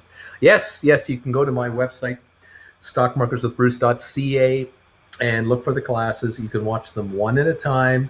You don't have to get all of them at one shot. You just get one and watch it. And you can watch it as many times as you like. If you have any problems with the links, you can't find your link after you watch it the first time, and you just let me know. Send me an email, and we'll get you looked after, and you'll be fine. Tesla plate Road Bagel, the license plate Road Bagel. There you go. AB, that guy from Congo, I'm afraid to ask what he had to go through to get here. But his country and its opportunities are a paradise. He basically told me, believe him. I believe him. This country. Yeah, that's right. You believe that for sure. Yeah. I remember. I remember one day at our house in Waterloo, Ontario. There was a knock on the door one day. It's like 3 in the afternoon, and there was a gentleman at the door, and my mom answered the door, and in the street in front of our house, he had parked his car. And it was like a little French, like a Citroen, but a very basic model car. And the gentleman, very polite, and was talking to my mother in German. And he asked her, he says, is your name Ingrid? And she said, yes, it is. And he says, oh, my name is so-and-so. And he's in German, talking in German. And they talked for 10 minutes. And I was surprised because my mother would, she was a busy woman. I mean, she had the 3 kids to look after. She was probably producing dinner that night. Anyway, she talked to him and she I think she had him come in. She told him, go get your wife's in the car, get her up here, bring the car into the driveway, and come on in. And so next thing you know, this husband and wife are in our house. I have no idea who these people are, and they don't speak English. They basically speak German with broken English, but very, very, very kind, very polite, very nice people. And my mom welcomed them in right away and had them in the living room, and she made a pot of coffee right away, and so she said, my husband will be home be home at 6 o'clock. You stay here with us. So my mom was too busy looking after them and telling me what was going on, and I couldn't speak German. I could understand some of it, but not very much. So my dad arrives at home. I think they were there for like 2 hours. My dad comes home from closing his music store, and he sees a car in his driveway. Doesn't recognize the car. It's got European plates on it, which really threw him for a loop. Anyway, so he parked his car in, and he comes, and he knows someone's in the house, and he comes on in. He goes, hello, and my mom comes up and says, oh, I have a couple. You have to meet these people. They've just arrived here. I've got a great story for you. And then he gets introduced to the couple and quickly figures out what's going on. And the couple had escaped Eastern Europe and had made it to the West. And they eventually found their way to coming to Canada. And they brought their car with them. It's unbelievable. And no children, just the 2 of them. And but they didn't know where in Canada to live. They arrived, I think, in Montreal. The car comes off the boat. The car's licensed, insured. He got all that figured out, and now they're driving. They drove to Ontario, where we were living, and they had camping gear with them. And it was summer, so they were sitting in they were going to campgrounds, and they were trying to figure out where they would settle in Canada. And they had come to Kitchener, Ontario. They'd been in the Toronto area, which is about 90 miles east of us, and they were really unhappy. They just hadn't found any place that made them feel comfortable, and they talked to someone in a campground one day in the Toronto area, and they said, oh, you should go to Kitchener, Waterloo, Ontario. You're from Europe. You want to be near Europeans? Talk about the Polish, the Czechs, the Germans, the Swiss, the Austrians. Kitchener, Ontario is where you want to go. So they came to Kitchener, Waterloo, and they were staying in a campground in Waterloo. And one of the campers that they met there, they were talking about how they weren't really happy with this trip, and it was nothing. They just didn't feel comfortable, and they didn't know what to do. And this gentleman said to them, "I know who you should talk to. I know a guy you should talk to. He'll help you out. You should talk to Mr. Frommer, my dad." And it turns out that the gentleman that recommended them to see my father, he wasn't a German speaker. He was a slight German speaker, but he was a member of the Canadian Armed Forces when my dad was a member of the Armed Forces. And he knew of my old man, my dad. He said, you got to see Mr. Frommer. You see Emil Frommer. And he speaks fluent German. His wife speaks fluent German. They'll make you feel comfortable. They'll help you out. So that's how this guy got this address. They looked in the phone book, found my dad's address, showed up at the house, and my mom let them in. My dad talks to them, says, "Where are you staying right now?" They said, "We're in the camp. We're in the campground here and thing." And he says, "It's going to rain tonight. Like we're getting thunder showers. What are you staying in? A tent?" I said, "Oh no. We got to get to your campground right now and get you packed up. You're staying here. You're staying in our house." And so the husband grabs his car, grabs his wife, and my dad grabs his car, and they drive to the campground, and they hurriedly get everything packed up because the wind is coming in. The storm is coming. The showers are coming. And this is 1960, 67, 68, and big summer things coming. And he said, my dad tells me later, we got everything packed just as the rain started to come down. We just got in the cars, closed the door, and whoosh, the rain hit. The wipers are going full speed, and we're coming back to the house here where we live. And we're driving 20 miles an hour when we should be driving 40 because it's just buckets of rain and puddles everywhere. They get to the house, and he gets them to park their cars close to the house as possible. And then they get the umbrellas out, and they get their suitcases in, and they get them set up in a bedroom in our house. And I said, you're staying here, and you're staying here as long as necessary. You're going to be just fine. So now they get introduced to people in the city, in the area, and within a week, the two of them have an apartment. They have their own place. They are both employed within a week because there are all kinds of German Canadians hiring anyone with any skills whatsoever. And these two people are so smart, so well educated. The fact that they don't have perfect English doesn't matter. You're working with us. We'll figure it out. And they're absorbing English like you cannot believe. They became lifelong friends of my mother and father, and just a wonderful couple. And they became rather successful, economically rather successful. They did really well, and that's just how it happens. How you never know, and the opportunities of Canada. But I found out a few years later how they got out, and I was always fascinated. How did they get out of? I think it was East Germany. They were living in East Germany, and they wanted to get to the West. And this is when the wall was up. And if you got caught trying to get through the wall, you were shot. I mean, it was shoot first and ask the corpse questions later. And the two of them had devised a plan to escape from East Germany through Hungary. They were going to go through Hungary. They would always go camping every year to a particular lake in, I think it was Hungary. And on one side is Hungary. The other side, I believe, was Germany or Austria. I'm not exactly sure what this was. In any event, forgive my geography, but on the one side was the east, the other side was the west. But there were patrol boats on the lake from the Eastern authorities, the Hungarian authorities, Soviet. So they devised a plan.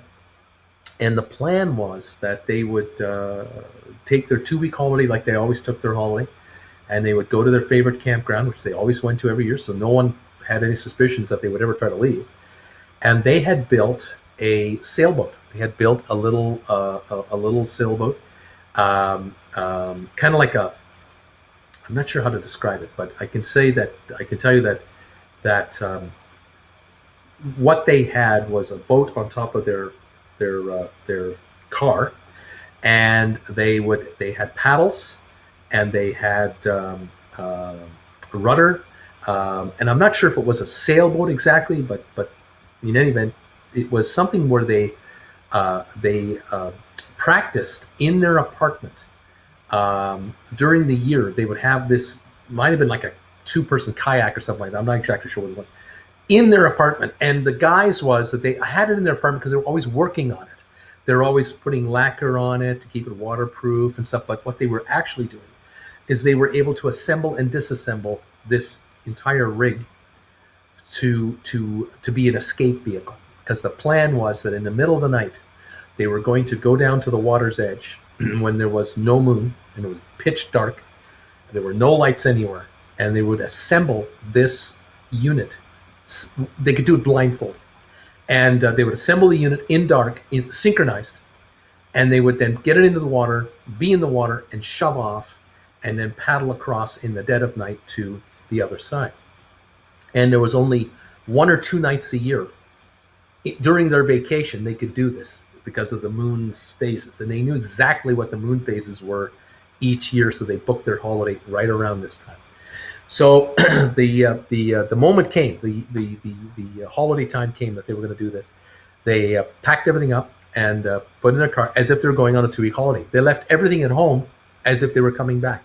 No one knew, not a friend, not a coworker, no one, not a relative, nothing. And they drove to their favorite campground. They were there for 4 or 5 days, and during that time, they were, enjoying themselves and hiking and stuff. But what they were really doing was they were doing their intelligence. They were figuring out the lay of the land and making sure the boat patrols were the way they used to be, always be. They could figure out, when the patrol boat went past, they could then make a beeline for where the boat was. By the time they get to where the boat was, it's way down here, and they would just keep on going and get across. And they had like the one night or the 2 nights to do it. And all during the year, when they were rehearsing this assembly of this unit, they did it in their apartment with their lights out, and then they put blindfolds on themselves to double check that they could do it sight unseen, this assembly of this rig, in their living room, because they would move the furniture around very quietly, and they would have their TV on, people thinking they're watching TV if anyone's listening in on, or the radio would be on, and now they would assemble this boat, this rig, again and again and again, and for years they did this.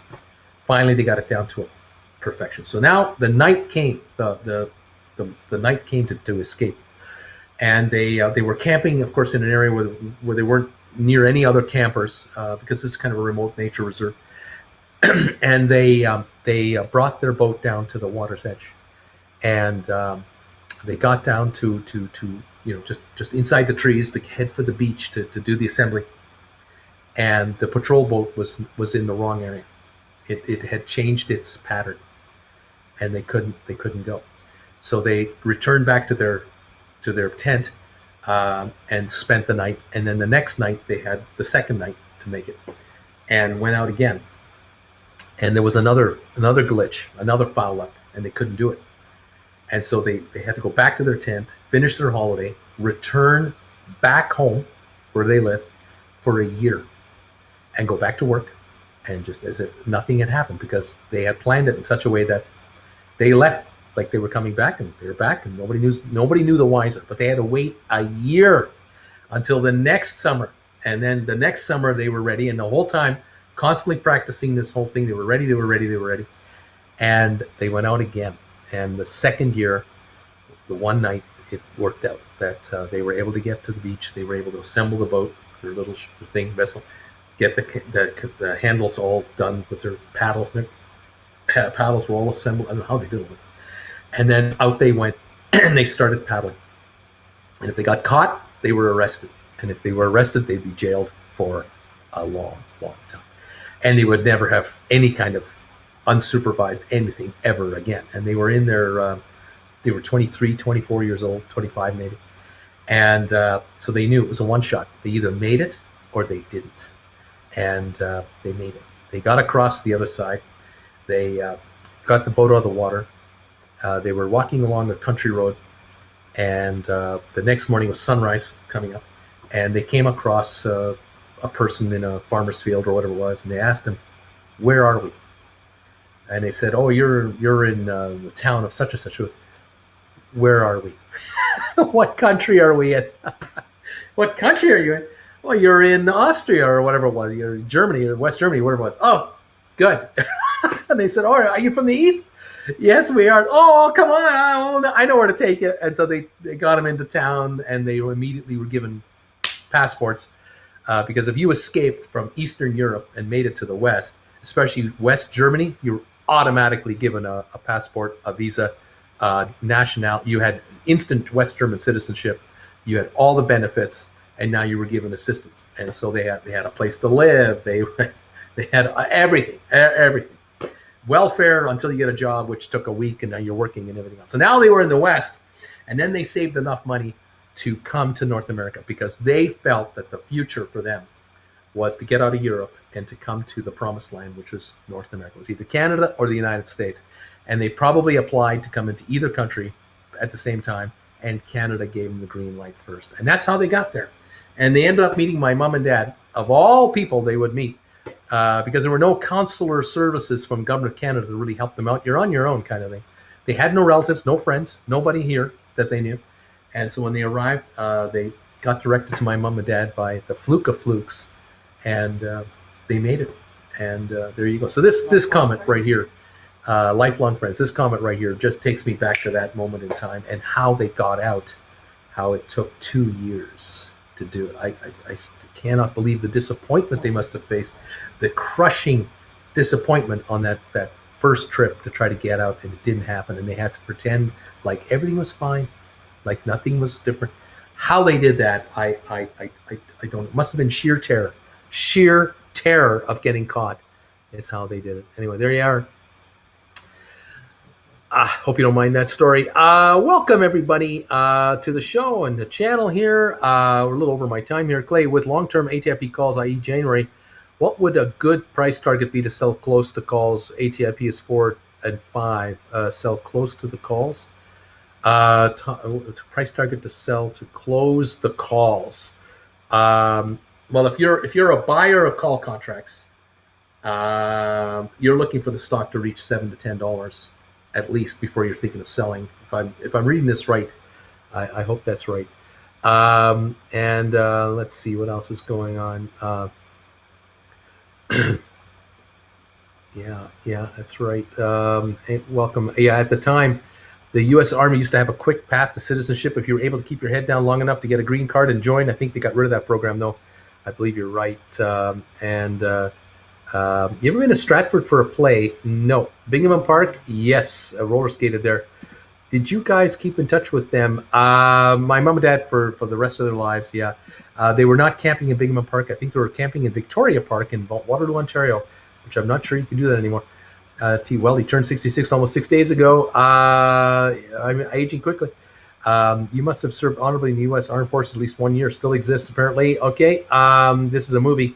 I know. Definitely a movie I'd watch. That sounds like a movie. Wow, can't imagine living through that. Sounds like holding AMC, though. At 2023, I was getting drunk and wasting my time. Can't imagine what these people went through. Yeah, the desperation to find out what life was like outside was just investigating that was a crime. If you got caught or you got snitched out by one of the 7 people that were part of the secret police at that time, every 7th person in your society was a snitch for the secret police. If anyone saw you in any way learning anything about the culture of the United States or Canada when you were in the East, you were being brought in for questioning. And the questioning was something like, why are you a traitor to your country? That's how we're going to start this off. You would be brought into an interrogation room where they'd have a wooden chair and they would have a cloth on the top of that. And you would be told to sit on the chair with your hands under your legs. And then you would sit there for an hour or two and have a chat. And if they were not satisfied with the answers, you would be in a holding cell until they were interested in talking to you again. Once you left the room, they would take the cloth off the chair and they would put the cloth into a glass jar and seal it closed. And they would label that glass jar with your name and the number on it as a DNA smell test thing. So if they ever need to find you, the need to send German Shepherd dogs to find you in a forest somewhere, they had this piece of cloth with your smell on it for your hands, your bottom, and everything else. The dogs would find you in minutes. Your interview was recorded on tape at the very least. It might be recorded video, but generally on tape it would be recorded and would be used against you if you answered incorrectly. So yeah, you didn't want to be brought in for questioning because people just disappeared for weeks at a time before they came back to work, and then they couldn't tell you what happened to them for the last 2 weeks because you're not allowed to say. Because if you did say, one of the snitches at work would report to the officer that they're breaking the rules that they agreed to with you that they wouldn't break. Oh, what a wonderful place to live. What a great story. That was a great story. Thank you for sharing. Great story. Usually get those on a Friday, not a Monday. Stories are a big reason I love this channel. Cool story. These kids don't know how good they have it. Come for the stories, stay for the stories. Those kinds of stories put life and your current troubles into perspective. I know. And then these two never bragged about it. They never told me this story. I knew them from about age 12, and I last saw them when I was about 30 something because I occasionally visit Ontario and see them. But they never bragged about the story. They never promoted it. They shared that story with my parents, who shared it with me. And I asked my parents when I was in my 40s, said, what was the story with those two? How did they ever arrive at your front door? And then my dad once told me the whole story, just like I told you. He told me the whole story. And my mom would throw in color commentary as well. Amazing. They never had children. They couldn't have children. And they were together their whole lives. Just it's fascinating, really.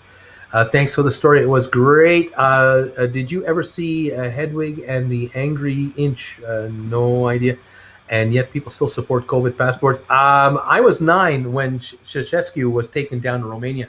In school, they would teach you the dictator is your family and you should love him more than anything else. Yeah, exactly. I love all your stories, Uncle B. My daughter in university took German, some German history. And the one semester, it was all about East Germany. And I just couldn't wait for her to come home from school and tell me, what did you learn today? And one day she said, well, I've got some assignments for reading week. I have to watch a couple of videos and I got to watch this one. And she'd hold up this video and it was all about life in East Germany and how the citizens were surveilled, how they were watched. And it was a fascinating movie. And I can't remember the name of this movie. I believe they've done an English version of it with subtitles. But I don't know. I watched it with subtitles with her, but I've watched like 3 or 4 times when she first got this DVD. We watched it again and again. Absolutely terrifying, fascinating, incredible. Just unthinkable. What they did, what the authorities did in East Germany right up until 1989. Right up to the last minute, it was like this. Absolute terror. Total terror if you went the wrong direction. Scary stuff. Anyway, what can I say? Mr. T. Brucey, I'm curious, are you going to carry a gun on the road? My only thought is that things could get quite dangerous for you, but I guess it all depends on what kind of mood Jen is in. Rob's laughing. The lives of others. The lives of others. Thank you. The life of others. That is the name of the movie. If you haven't seen that movie, you have got to see this movie. This is an unbelievable movie from a number of angles. And it's somewhat biased against the East. I admit it's a Hollywood thing, but I would highly recommend if you get a chance to watch it. What's the name of the movie where just at the very end of the war, there's like the poof of light, the bright light, and Hitler gets transported to modern day Germany. What is that called? Oh gosh, yes. There's a movie that's also German with English subtitles where Hitler, right at the end of the war, is time transported out of his bunker. He doesn't know it, and he lands outside of his bunker in a little area where there's shrubs and flowers. He's lying face up, looking at the sky, and he doesn't know where he is. And he's kind of gathering his thoughts and wondering what's going on. And he's in West Germany. He's in Germany today. And he's got his Führer outfit on, and it's all beat up. And he thinks that a bomb landed on the bunker, and he got badly bombed. But he survived physically. He was fine. But his uniform was all burnt and all this stuff. And he stands up and he's dusting himself off, and he's wondering what happened to him. And now he's trying to figure out what's going on with his country. And he's talking to people present day going, well, where's the Reichstag? And where's this? And where's that? And what do you mean? What do you mean it's this? What do you mean what year is it? What are you talking about 2020? What? That can't be. Yes, well, look at these cars. Look at oh, wow. Well, who took over after I finished? When did I retire? Fascinating movie. It's a black comedy movie. Fascinating. Look, Mr. T says, "Look who's back." I think that's the name of the movie, or He's Back, something like that. Yeah.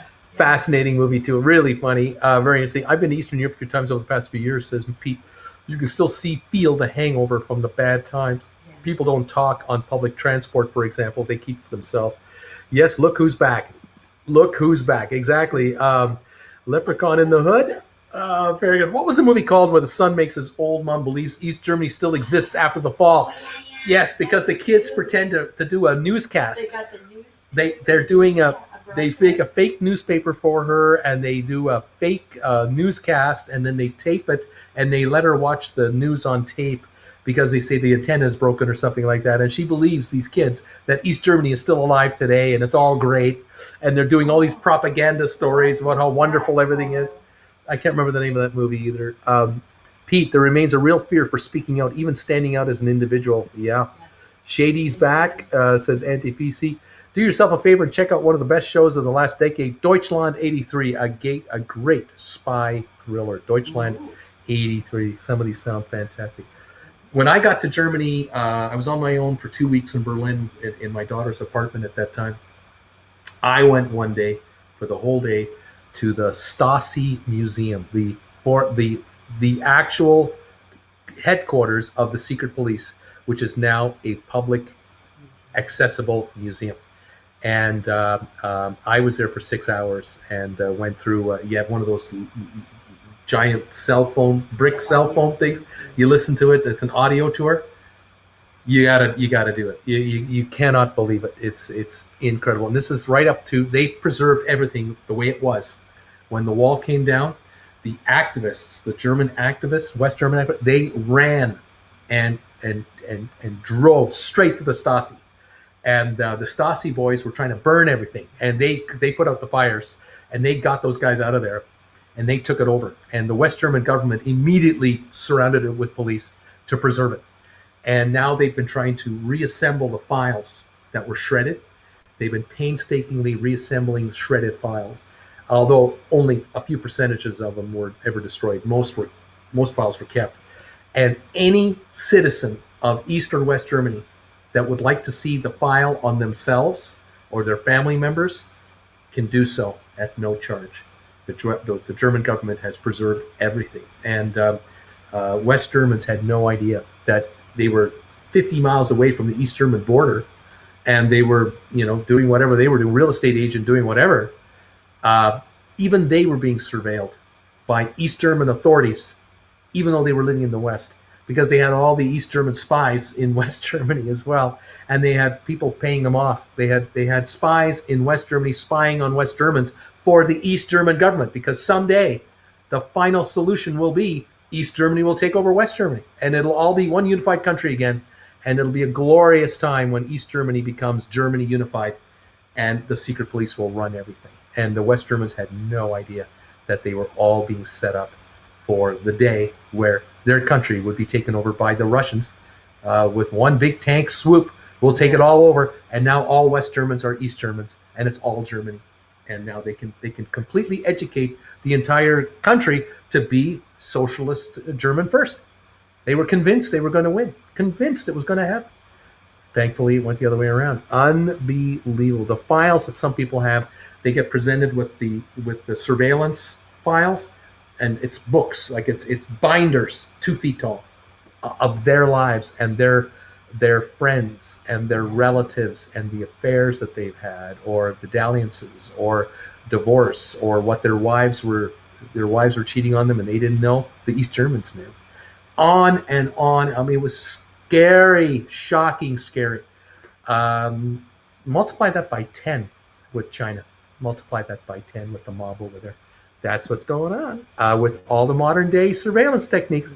What can I say? Clear and present danger. Yeah, Wasserman. Goodbye Lenin. Goodbye Lenin is the name of that movie with the woman in the coma from the DDR. Yes. Goodbye Lenin. Great movie. Hilarious. Gadsden. Tuscaloosa. Zach, Anti-PC, were you back at to the rerun of the trivia? Did you go back? Anti-PC, you must have. Pete, after unification, much of the Stasi's records were published. People could find out which family member ratted them out to authorities. That's exactly right. A lot of the family members wanted to know, what have you got on me, and who told you. And then family members found out who in the family was ratting them out. Who were the snitches? And problems. Yeah. Very scary stuff. Yeah, must have been made for an awkward Christmas. Oh yeah, sounds like the UK says best bet. Oh yes, that was so awesome of Bruce to do that. What a sweetheart. Loved it. I wish I could have been there. Love how he mangled Gadsden and Tuscaloosa. It was killing me not to answer. Not the UK I live in, says Pete. I wonder how many close calls we had to complete nuclear annihilation. Pete, except maybe Scotland. Bruce, Zach, Andy, I bet listening to those guesses must have made you rip your hair, and I hope I performed decently in the past. Pete, too many Carlos. Russia still has several missiles with multiple warheads aimed at my hometown. Zach, You got him again, Auntie. And then the snitches got stitches. If you were great, Zach. Of all the nights for me to miss, I was gutted I wasn't there. That was a good time Friday night. Yeah, this East German thing was unbelievable. It was so sinister, and the lies right up to the last minute, the complete lies, and they knew they were lying, and they were completely manipulating their population. And they started right at preschool, right as a 4-year-old. You were indoctrinated right into the socialist system. It was scary stuff. And all they were trying to do was stick around long enough to convert all the innocents over to the socialist side, to brainwash them all and have generations of socialists. So they now would not believe the West Germans. They would feel that the West Germans were lying and that they were right.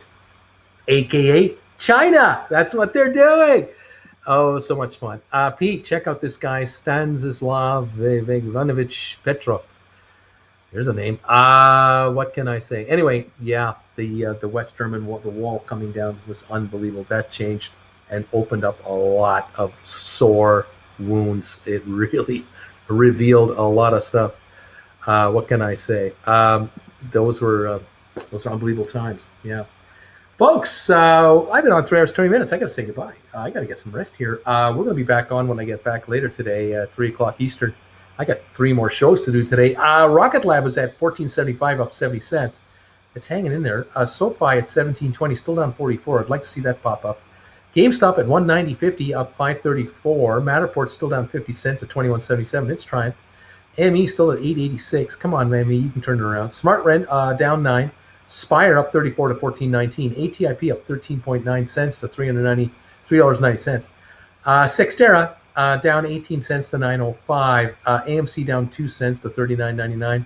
Robinhood up 9 cents. Vanek Vectors down $2. Home Depot up $3.20. IBM up $1.31. Dow still up 123, giving up a bunch of the gains today, but still positive. Microsoft down $6 today, very bad. Apple down $2.30. Tesla up $17. A wishy-washy start and a nice last hour, really good. Bed Bath & Beyond up 49 cents. BlackBerry down 17. Royal Caribbean up $3.91 to $94.58. Unbelievably too high, ridiculously too high, but that's what it is. $8.85 gain on Goldman Sachs. $399.70 is where we're at right there. Doing beautiful. It was $372 a share a week ago today. For a brief moment in time, $372. These calls have done well, and the stock's going to keep going up. Amazon down 56, Facebook down $1.48, Google down $23.98, and that's kind of it. Cisco down 45 cents, and not much else to talk about there. There you have it. So, guys, enjoy your freedom, enjoy your Western way of life, and what can I say? What's that? Hug a soldier. Hug a soldier. That's right. Hug a soldier. And what can I say? Thank you all for being here today. We're going to catch you later today. Looking forward to you. Enjoy your freedom. Rest up, Uncle B. A great show today. See you this afternoon. Got to go back and watch the opening rant now. Thanks to all your time spending with us, Uncle B. You got it, Zach. You got it. Enjoy the rant, and we'll catch you at 3 o'clock this afternoon, and we'll see if we can have some more fun there and make some more money. Thanks, guys. Bye for now.